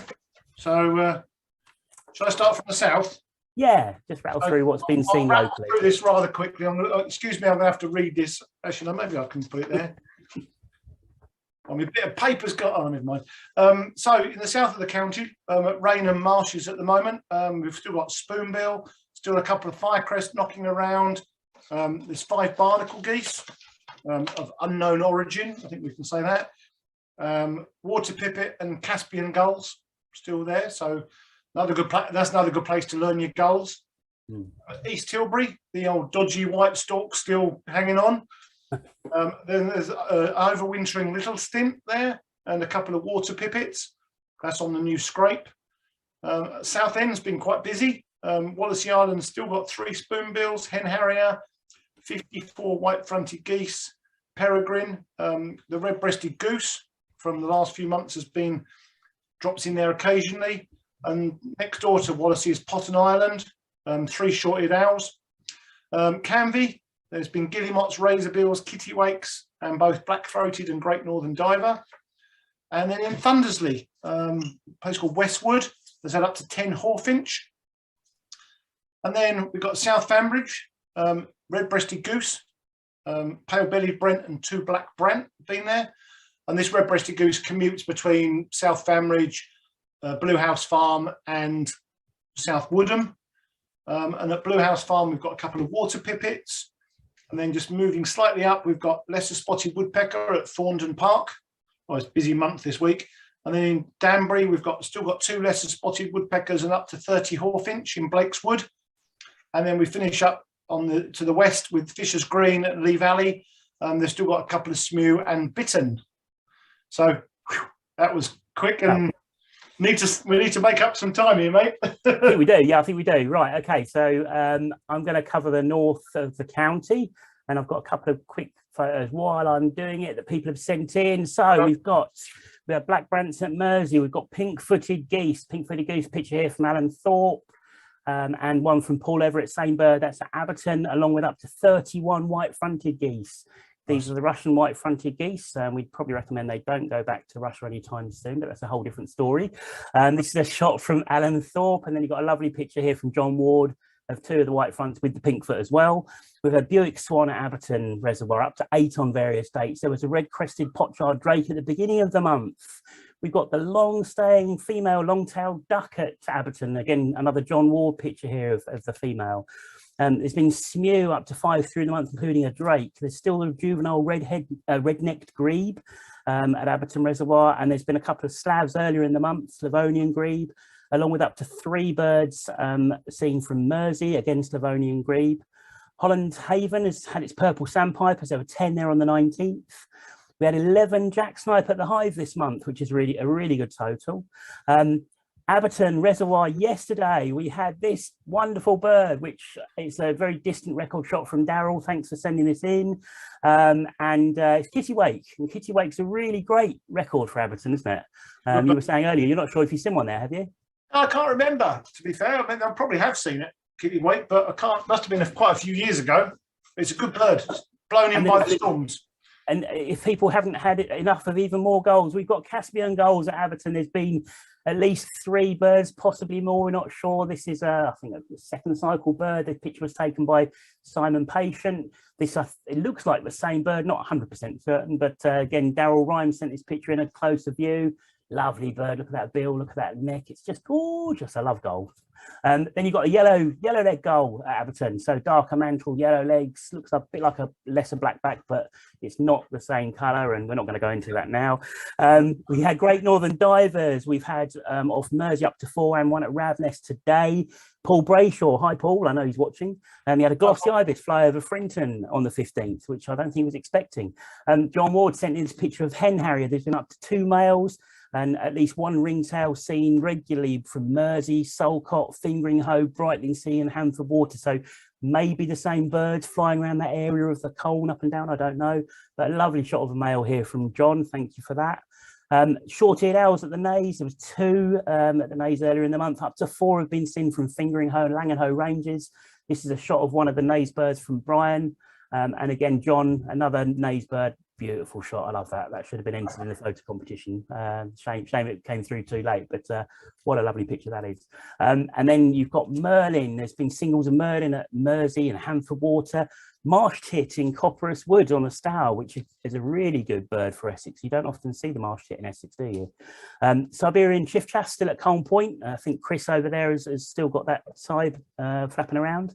The Dartford Warbler, as we said, at Holland Haven, long-staying bird, maybe 2. And finally, snow bunting seen a couple of days ago, and this picture was put onto the website by Caroline White. I think she saw it, oh, there you go, 22nd of the 2nd, handily down the bottom.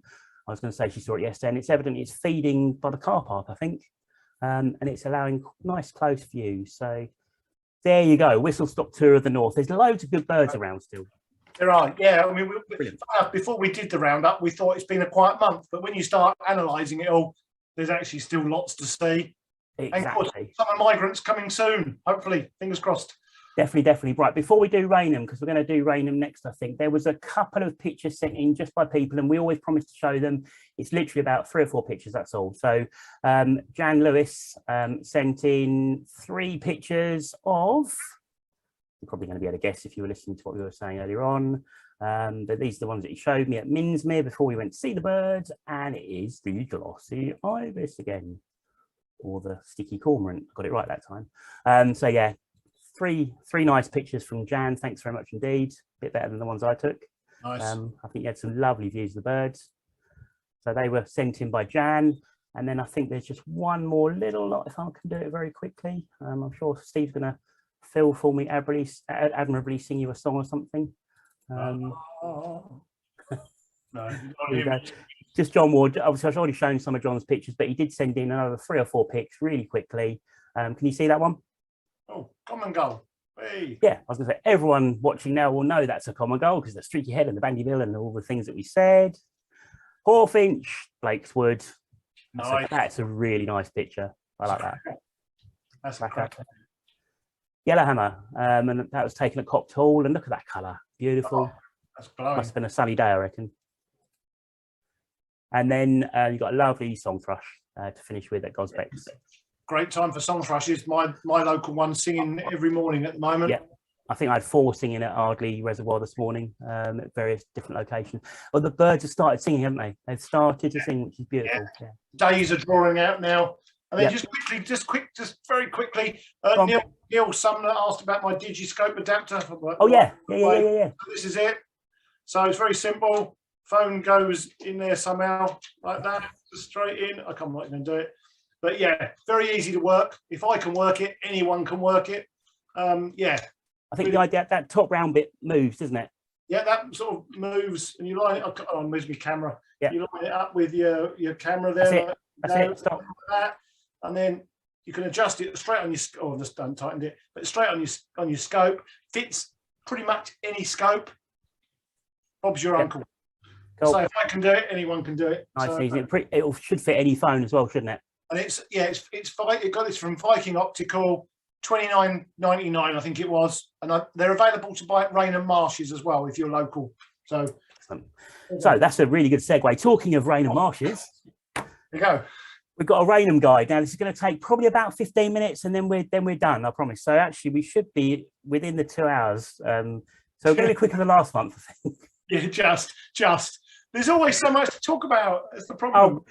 You know what? We start off, and genuinely, like in a week's time, we're going to be thinking, right, I've got no idea what to talk about next month.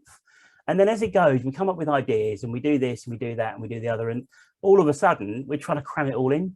So thanks very much for people sticking with us, and obviously for those that have had to go, you can catch up with us on YouTube. Although I don't know why I'm telling you, because you're not going to hear me until you're catching up with us on YouTube. So welcome to the catch up on YouTube, and thanks very much for joining us. Right, let's stop waffling and start talking about Rainham. So where's Rainham, Steve?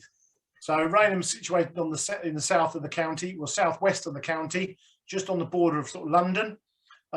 Really easy to get to. I mean, it's pretty accessible via the M25, or if you're coming up from sort of Colchester, or you can come in via the A13. It's only like 5 minutes from the Purfleet Junction, and Matt's put a nice round oval there showing where Rainham is, and it's very close to the Dartford crossing. Cool. And postcode RM19 1SZ for anyone that doesn't know how to get there. Pop it in your sat nav and away we go. Steve's done one of his fabulous maps with lots of blobs on and blue lines to show all the paths. And basically today we're going to be exploring from the visitor centre here. We're going to be going along the seawall up to the rubbish tip dump and the Serin Mound, looking over the marshes. And then we're going to have a very quick whistle stop clockwise tour of the reserve as well. So we'll go through this fairly quickly because we are seriously aware that time is ticking. And again, thanks for people for staying with us. So first off, visitor centre, you've got the car park. Yep. And you can fit quite a lot of cars in there, can't you? Yep, yeah, very big car park. The car park's really good for birds as well. Loads of sparrows and the common species. The car park, I think, opens at, I believe it's 9 o'clock, but the visitor centre and the gates don't open until 9:30, I think. So cool. They've got feeders and stuff outside, haven't they? Same as they have on most RSPB reserves. So yeah, it's always worth having a look around the car park. Visitor centre, I love the design of this visitor centre. It's raised. You've got the shop and the cafe and the viewpoint upstairs, and you can see the walkway on the right hand side there to get onto the main part of the reserve. And then there's the gift shops downstairs. That's a really nice little gift shop selling all the usual RSPB goodies and bits and bobs. Yep, good. If you want to pop round to the loo on the left-hand side, you can have a look at the mural. There's often a mural on the wall there, and the day that we went, there was this lovely hen harrier. Stunning that is, isn't it? Beautiful. We didn't ticket though, did we? I don't think.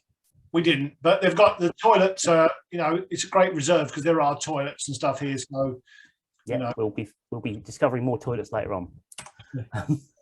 Then you've got when you go up the stage, so the car park's to the right here. You go up these steps, and obviously you've got the cafe and centre just here, and then you can choose to either go around the reserve or along the river wall. So as you can see, we're going to go along the river wall. So we're currently at point A, and we're going to be heading along this blue line here towards point C. Yep. So that's the river wall. Thank you, Google Maps. I forgot to take a picture of the river wall. So good old Google Maps. There you go. And from the river wall, you can obviously look back and you can see the QE2 bridge, looking back across the Thames. And what's it worthwhile kind of scanning the Thames for, Steve? It's a really good place to look for gulls, as we said, or if you've got a slight easterly wind. I mean, it's a good place to pick up things like little gull, kittiwake, scoter. You know, they'll get the odd auk up there in the winter. It's always worth a look, and it's quite good for waders as you go further west along the Thames.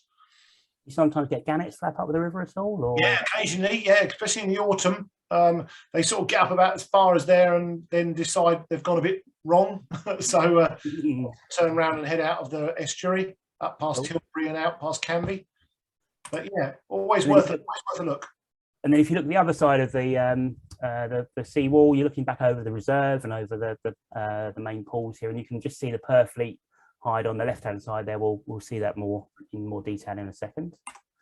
And of course, walking along the seawall, you're likely to see a couple of different birds. Maybe you might get lucky and see stonechat. This was a female stonechat we actually saw on the day, wasn't it? It was, yeah. Rainham's one of the best places to see stonechat in Essex. I mean, they're just literally incredibly common. So yeah, keep an eye out for those. And they're great birds because, as we know, they sort of sit up. They're always kind of perched on the top of a bush and flicking their tail around and doing all sorts. And of course, if you see stonechat, what's it worth looking for? It's always worth looking for Dartford warbler. As if by magic. Now, we didn't take this one. This was actually kindly sent in by Pete Merchant, who this is the Rainham bird, and he managed to get a lovely picture in the sunshine. But yeah, the Dartford will normally sort of be skulking around the bottom somewhere, won't it? It will, yeah. So obviously, yeah, I mean, I was there on Saturday and I had about 2-second views of the Dartford warbler, but yeah, it's still around. So especially when it's not windy, good time to look for it. Definitely. I'll discuss with Mick. I wonder what the relationship is with Dartford and stonechat. The Dartford kind of, because stonechat are so easy to see and follow, do they follow them around knowing there's going to be food there? I don't know what it is. I think it's something like that. Yeah, yeah, very much. And thanks for. So that's position C, and then you can obviously carry along the sea wall. Now you get to this blue, gone too quickly. This blue line here. Now this is actually a turnstile, but it's only one way. So you can only get out of the reserve. You can't get in there. So from the sea wall, you literally can't get through this side. And to be fair, the size of it, I struggled to get through it anyway when I've got all my gear on, but that's a whole different story. But yeah, that's the turnstile from the seawall side. And then we're going to look at E. Now E is Averley Bay. Averley Bay, yep. So a good place for avocets, roosting gulls, especially Caspian gull and redshank curlew. It's good for teal, widgeon, especially in the winter. Oh, you've got a handy sign that we just saw to tell you where it is, and that's the bay looking west. Yep. And you can see in the distance, this is the rubbish dump that we're sort of roughly heading towards.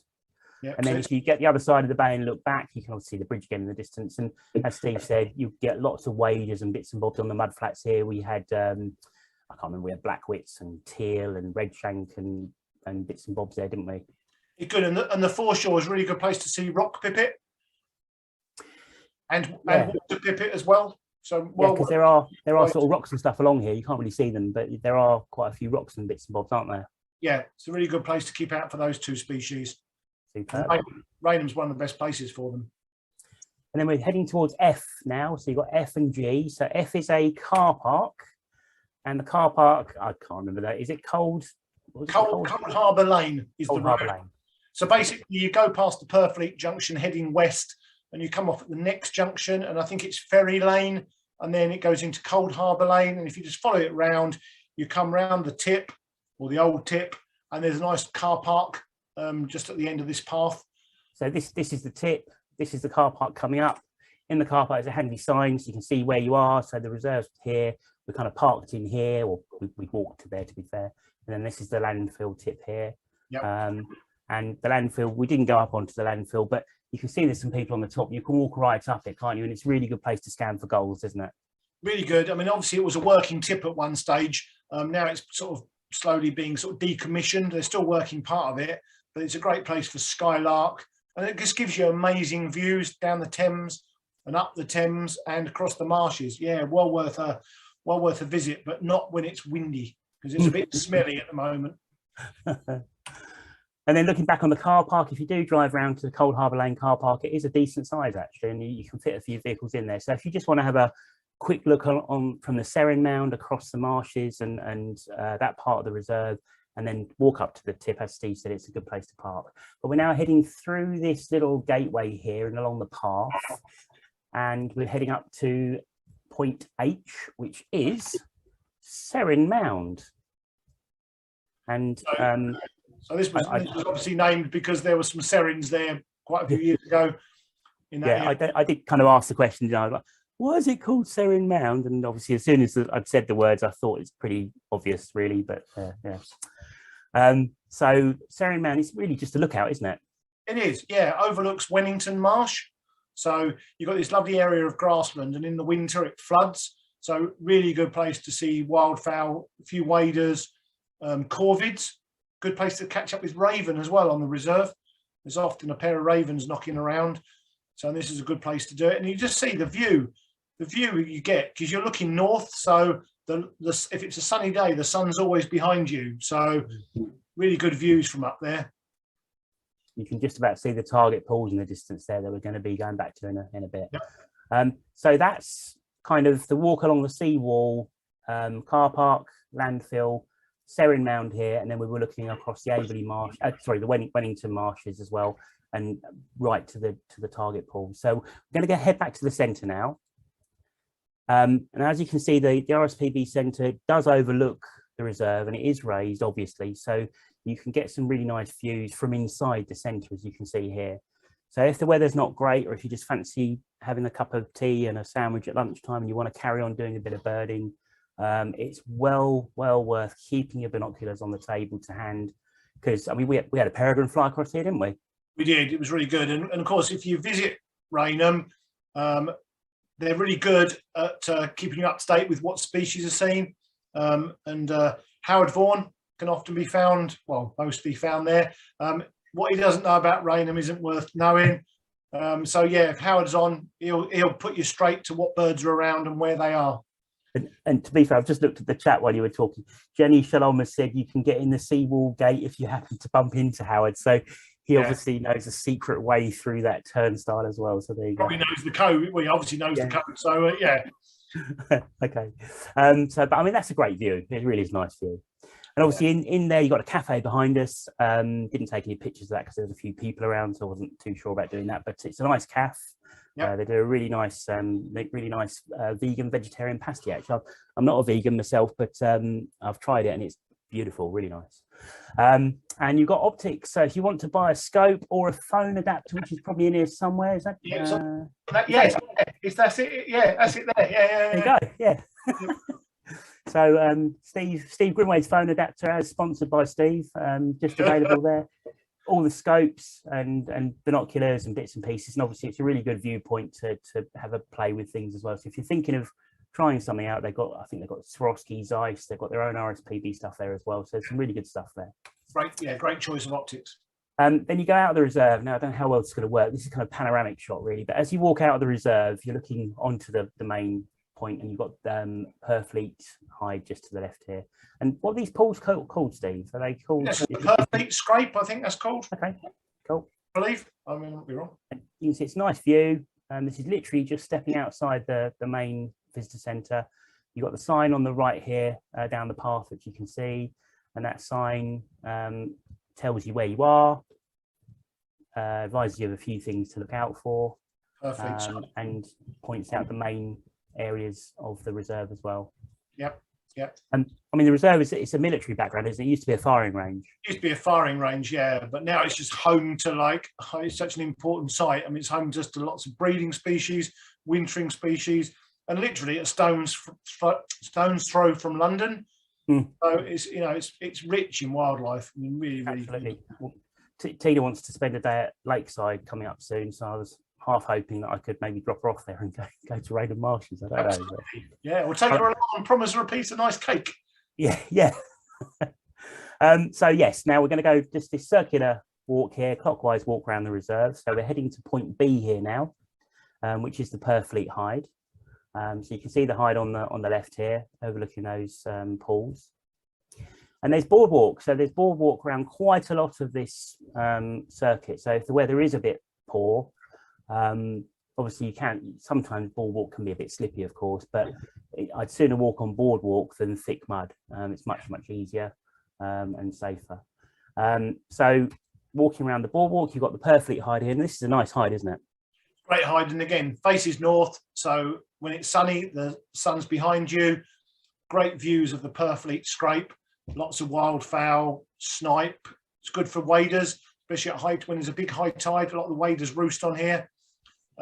Yeah, very popular with photographers as well. There's often a little group of photographers in there.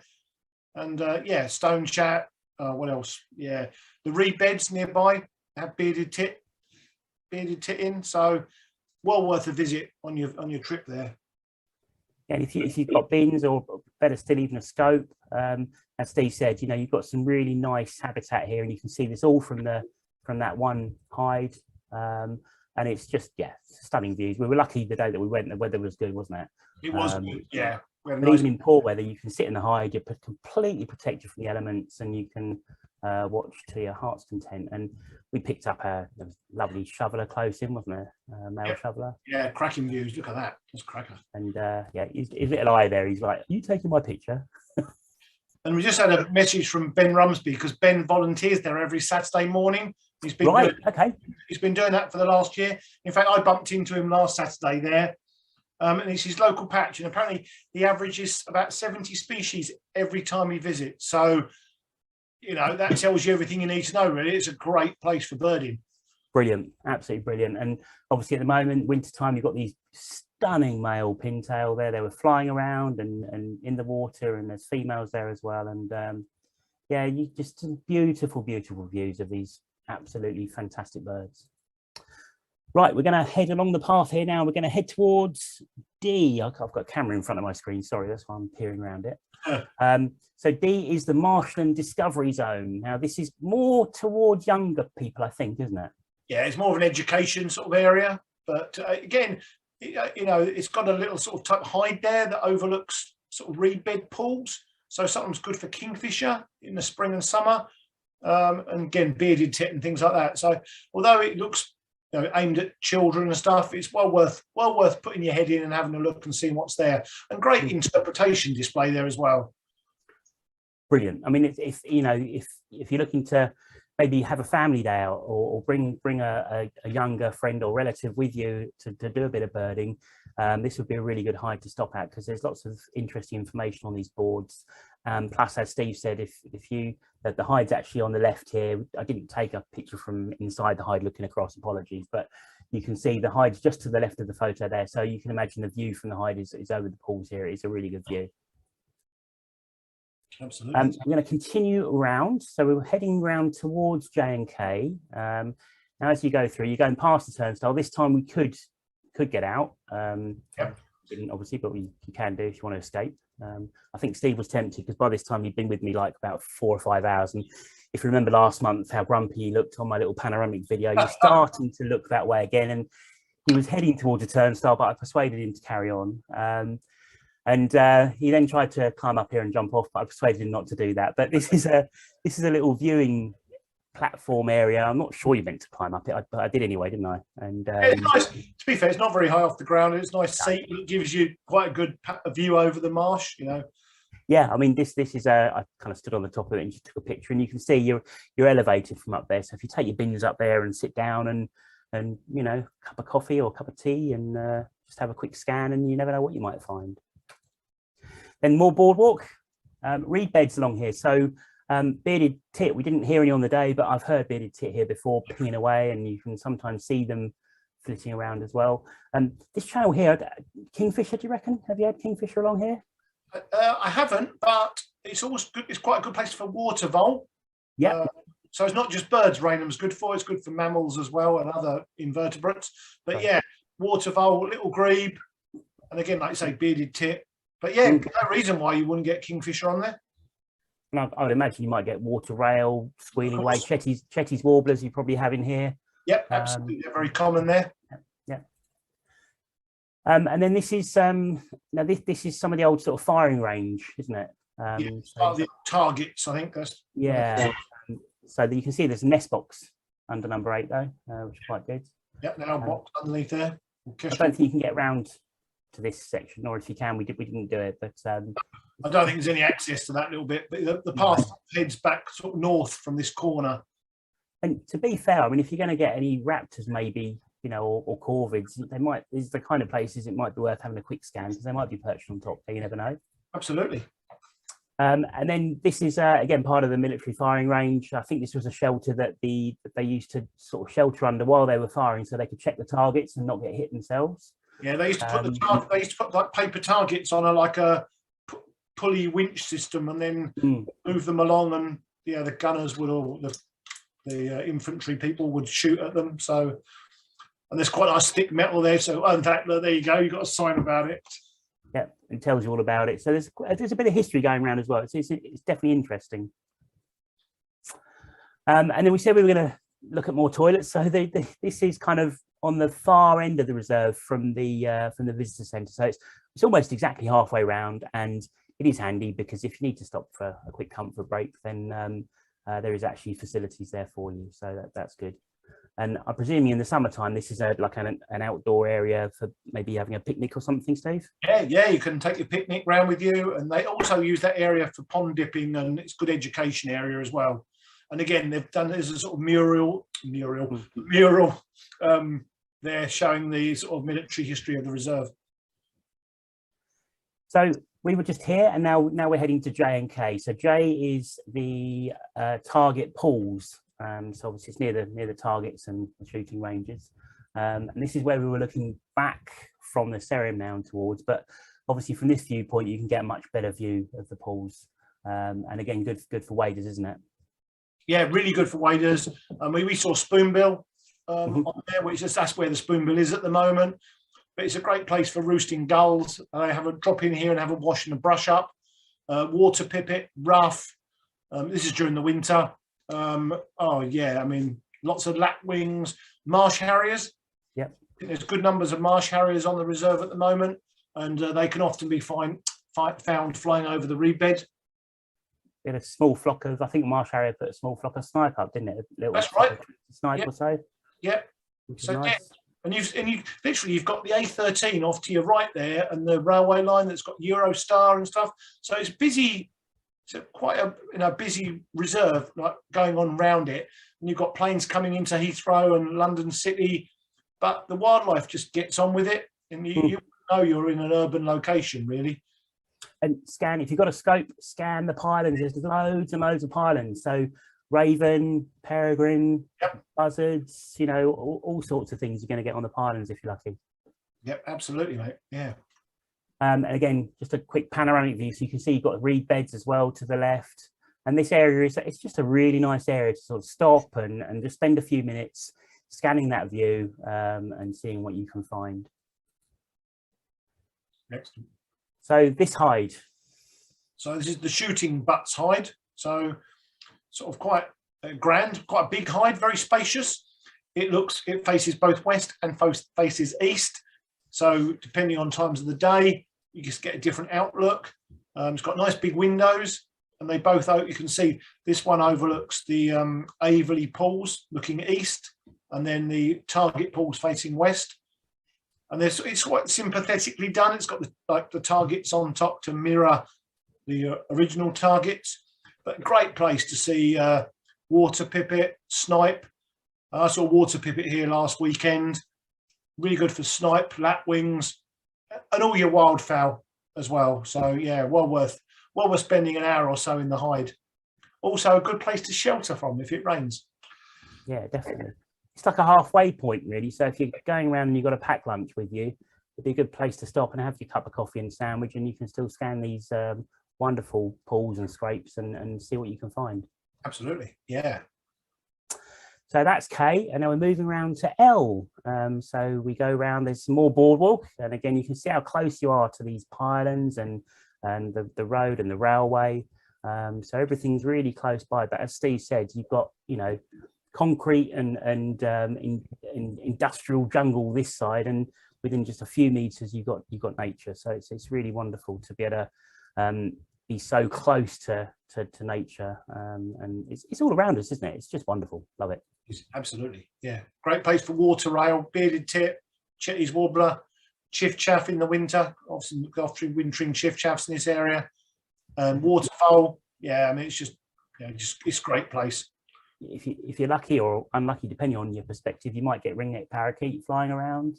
Yeah, absolutely. Then we've got the Aveley pools. So a couple of viewpoints on the side here, isn't there? One of the sort of fairly standard RSPB guides, which are always useful. You know, if you forget something, it's always worth a quick glance at these. But again, nice viewpoint. You've got a strip sort of bunged down the middle there, so you might get maybe meadow pipits and waders on the edge of here. You might get roosting wildfowl, possibly roosting gulls as well. And then obviously in the pools themselves, anything could turn up, couldn't it? Absolutely. I mean, I remember, well, probably for those who remember, that there was a white-tailed lapwing there many years ago on this pool, which I happened to see, which was nice. But yeah, it's slightly deeper water as well, so it's a good chance of seeing tufted duck, pochard, and birds like that. And I think we had grey wagtail there, didn't we, when we were there? And yeah, you know, but again, always worth a check out. And this is the other viewpoint, just a little bit further down. So sort of same area, but just a slightly different view. But really nice. And you can see from there, I was going to say, you can see from there loads of boardwalk, so plenty of room to set your scopes up. And this is looking south. This is. And I think it's also good access, you know, for anyone that struggles with awkward footpaths and so on. It is quite good accessibility around the reserve, isn't it? Yeah, absolutely. Yeah, really good place. A little bit further around, this hide wasn't open, but this is the Ken Barrett hide, and I think this looks back across the Aveley pools from a sort of more southerly or southeasterly point, doesn't it? It does, yeah. It's sort of in the north. Well, which way is that? North. It's in the sort of northeast corner of the reserve, but it looks back sort of southwest. And I say it wasn't open when we went, but again, good place to see snipe and other waders and wildfowl. Again, water rail was quite good from there as well. And it's nice metal hide, so it's I think that hide is located in position M, so it's kind of looking back. Well, it's looking west, really, I suppose, isn't it? Yeah, west southwest. Yeah. So we're moving around through to N now. On the way through, you've got this little sort of tunnel section that you can walk through, and normally in here, this is still grown up. Normally, isn't it? It's all overgrown. It is, yeah. So obviously, because of COVID and other things, you know, a lot of places have become a little bit overgrown, but the RSPB have been in there with their clearance machines and work parties, and they've cleared all the bramble. Now, it does look very harsh at the moment, but there'll be fresh shoots coming up in no time at all. This is a really good place. It's what they call the cordite store. So again, coming back to the military history, this is where they used to keep like the gunpowder and all that sort of stuff there. But it's a great place for warblers, butterflies, if you're into insects, all sorts of insects in there. Yeah, again, nice and sheltered as well. So yeah, again, another place worth a visit. And then finally, well, there's a bit of a story really, isn't there? Because we were kind of walking through, there is a woodland section. Some of the woodland section wasn't accessible. And I think there's a new photographic hide somewhere in there as well, isn't there? For people that are interested in photography, you can hire that for a photographic session. But we sort of stopped for a bit. We were scanning back across the pools and so on. And you kind of, well, you made a bit of an observation, didn't you, that time was ticking? Well, we were just birding and enjoying ourselves. I mean, I wasn't that bored at that stage. Thanks, mate. Brilliant. I just happened to say, like, what time is it? And it was like 10 to 5 or something, and the gates closed at 5. So luckily I looked at the time, you know, we'd been locked in there for the night. So yeah, I took a really quick snap of kind of a little section of the woodland trail. Well, there is a little woodland trail. To be fair, you couldn't really get around most of it on the day, but it's well worth going around in the spring and the summer. And again, you're going to get, I mean, we've had missel thrush, song thrush, you know, you'll get warblers in there, you get black caps and chiffchaffs and all sorts of things to turn up in the woodland trail. And it's one of those reserves where there's a little bit of everything within what's a relatively small area, to be fair. Yeah. And I remember that years ago, before I'd started getting back into birding, but many years ago, I went around there with my brother, probably about 15 odd years ago, and I saw my first ever hen harrier there, and it kind of just shot across in front of me on the path. And even then I knew it was one, because obviously the white, yeah, you know, I saw the white patch on the rump. But you know, you get some really good birds turn up. We've had short-eared owl there before on one of the field trips, and all sorts of things can turn up anywhere. So yeah, that's the only shot we got of the woodland trail, unfortunately. Excellent. No, but it's well worth a visit if you're in the area, or you know, it's only, I mean, even from North Essex, it's an hour's drive for us, which is not terribly excessive, you know. And again, it's a good place, and I say the RSPB have done wonders there, and you know, so it's got everything you'd want, and it's nice and compact reserve. So yeah, so I hope you found that, you know, interesting this evening. Yes, yeah, fingers crossed. Got a little bit of feedback. So we got Pete Dwyer. He said he's so pleased it did not become a Disney attraction. So yeah, I think there was kind of development theme park due in that sort of area. It wasn't quite on Rainham, was it? But or was it? I don't know. Yeah, no, I think there was always talk of, you know, theme park, as is. It always comes up, you know, now and again. Jenny Shalom said, I do know about the herring gulls, but I've noticed a difference between common gulls. Perhaps it's a male-female difference or just a variation within the species. Okay. That's interesting. Yeah. Interesting. Yeah. We'll have to pay a bit more attention to common gulls now. She's also got a cartridge case from Rainham, which she got when visiting pre-opening oh so long ago. I think it was Howard that took us round. So that's a good little souvenir, isn't it? It's nice. And Ron saying thanks, and Jan Lewis again, thanks. So thanks for your feedback, everyone, and thanks for staying with us again. We've obviously waffled on, but hopefully people have found some of the stuff that we've been talking about useful, interesting, and so on. What's coming up next month? Well, just quickly, just one, because I'm monitoring this Facebook thing tonight. Sorry. I'm not missing it. So Sue Hill she's seen grass snake along the channel where, you know, you said about the kingfisher. Yeah, okay. Yep, so good for grass snake along there. So yeah, thanks for that, Sue. Nice. Excellent. So yeah, next month, crikey. What are we doing next month then, mate? Well, I mean, next month for the Society, if I just quickly go back to the main webpage, again, for those of you that aren't familiar with our website, if ebws.org.uk, click on the little boat, goes to the homepage. You've got the events tab just here. You can see our indoor meetings and our field trips. So if we look at the indoor meeting, for this coming month. Now, it's on the Trail of the Crane. It's going to be Ralph and Brenda Todd. They're continuing or doing part 2 of a talk that they actually did in 2019 before COVID. So I think this was due to be completed in 2020, and for obvious reasons it wasn't. And that's coming up on Friday, the 4th of March at 8 p.m. But before that, on the evening at 7:30 p.m, we've got the annual general meeting in the Quaker Meeting Hall in Chelmsford. So if anyone wants to come along to that, please turn up in time for the AGM at 7:30. Or if you don't want to attend the AGM, if you wouldn't mind maybe staying outside the hall or getting there just before 8 o'clock, and then you can of course join us for the talk from Ralph and Brenda. And field trips, similar thing. If you just hover over events, click field trips. And what's the field trip this month, Steve? So it's next month. Sorry, it's a self-drive trip to Wallasey Island. So we mentioned Wallasey in the winter roundup. Really good place if you've not been there before. It's quite a newish reserve-ish, but yeah, it's a great place for raptors, wildfowl, waders. It's just brilliant. I mean, yeah, well recommended to go. So yeah, please come along to that on 20th of March. That'll be a Sunday, and we normally meet in the main car park at 9 AM.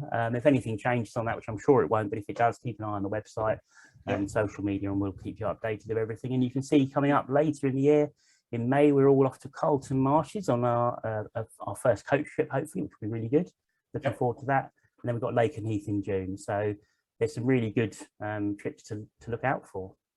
And we've also got the Society Conservation Conference in April. Yes, we have actually. Yes, blimey. Thank you, Steve. So let me just go back to that screen. If you go to the events and other events, there's a little bit about it here. Saturday the 9th of April in the Northumberland Lecture Theatre in Writtle. What we've actually done, we've hired a second lecture hall, which is going to give everyone more space to get a socially distance if they wish to. We're also going to have a few extra places available. So normally there's 100 delegates attend, but we're going to up it to 120 with the second hall. So there's still plenty of room for everyone, but there are a few tickets up for grabs. So if anyone wants to attend, you can see the speakers we've got lined up. So there's some fabulous talks. There's going to be some really good stands, merchandising stands and information stands at the conference as well. There'll be a bit of lunch too, and a little bit of a meet and greet at the beginning, a cup of tea, a cup of coffee. I think I'm doing a bit of hosting or something, aren't I? Introducing people, I think.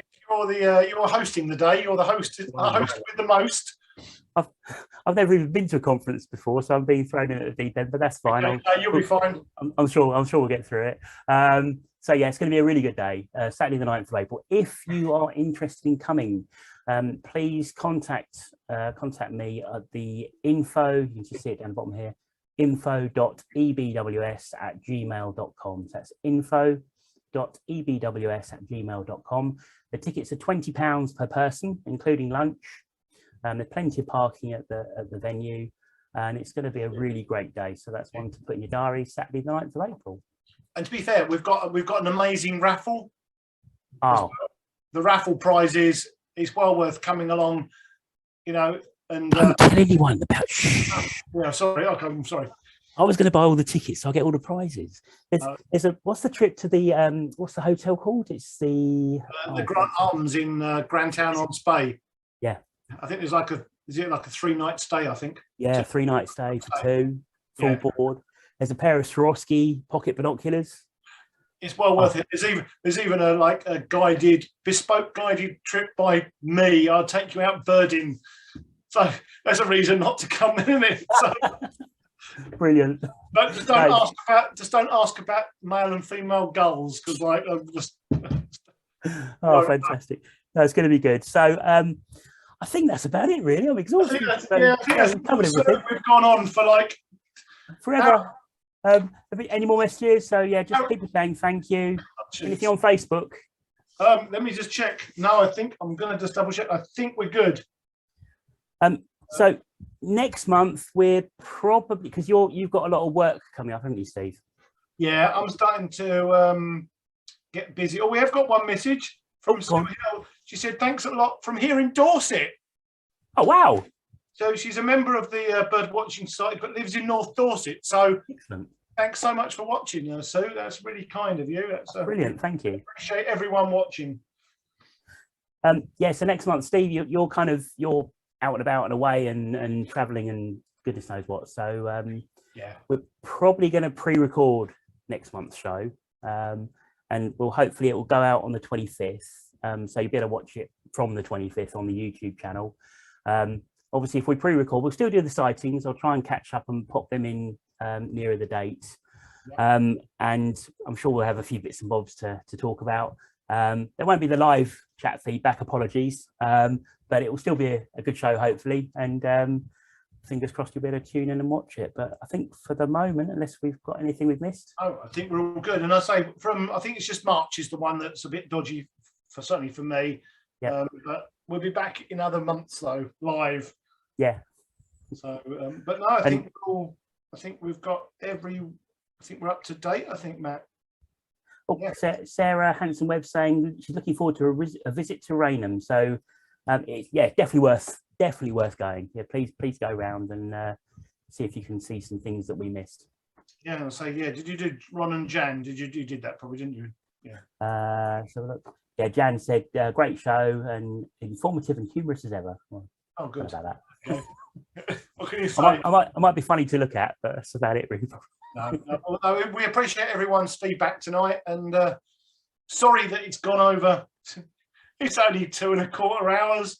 I mean, you know, it's better than the news or whatever. So come on, yeah. We should have a competition. See if people can read War and Peace in the time that it takes us to do one of these shows. If anyone can do that, please let us know. Yeah. Congratulations to Steve Wilkinson for winning the photo competition. Yeah. I'll be in touch. Well done, Steve. If anyone wants that book kindly donated by Paul Everett, again, please email us ebwstalks@gmail.com. Send your stuff in. You don't have to wait until next month. You can send it in at any point. If you do send stuff in before next month's pre-record, we'll still show it. If we miss it, we'll get it the month after. Thanks very much, everyone. Happy birding. See lots of stuff, and send in your pictures. And don't forget to keep reporting on the website as well. Exactly. ebws.org.uk. And join. All said. Yep.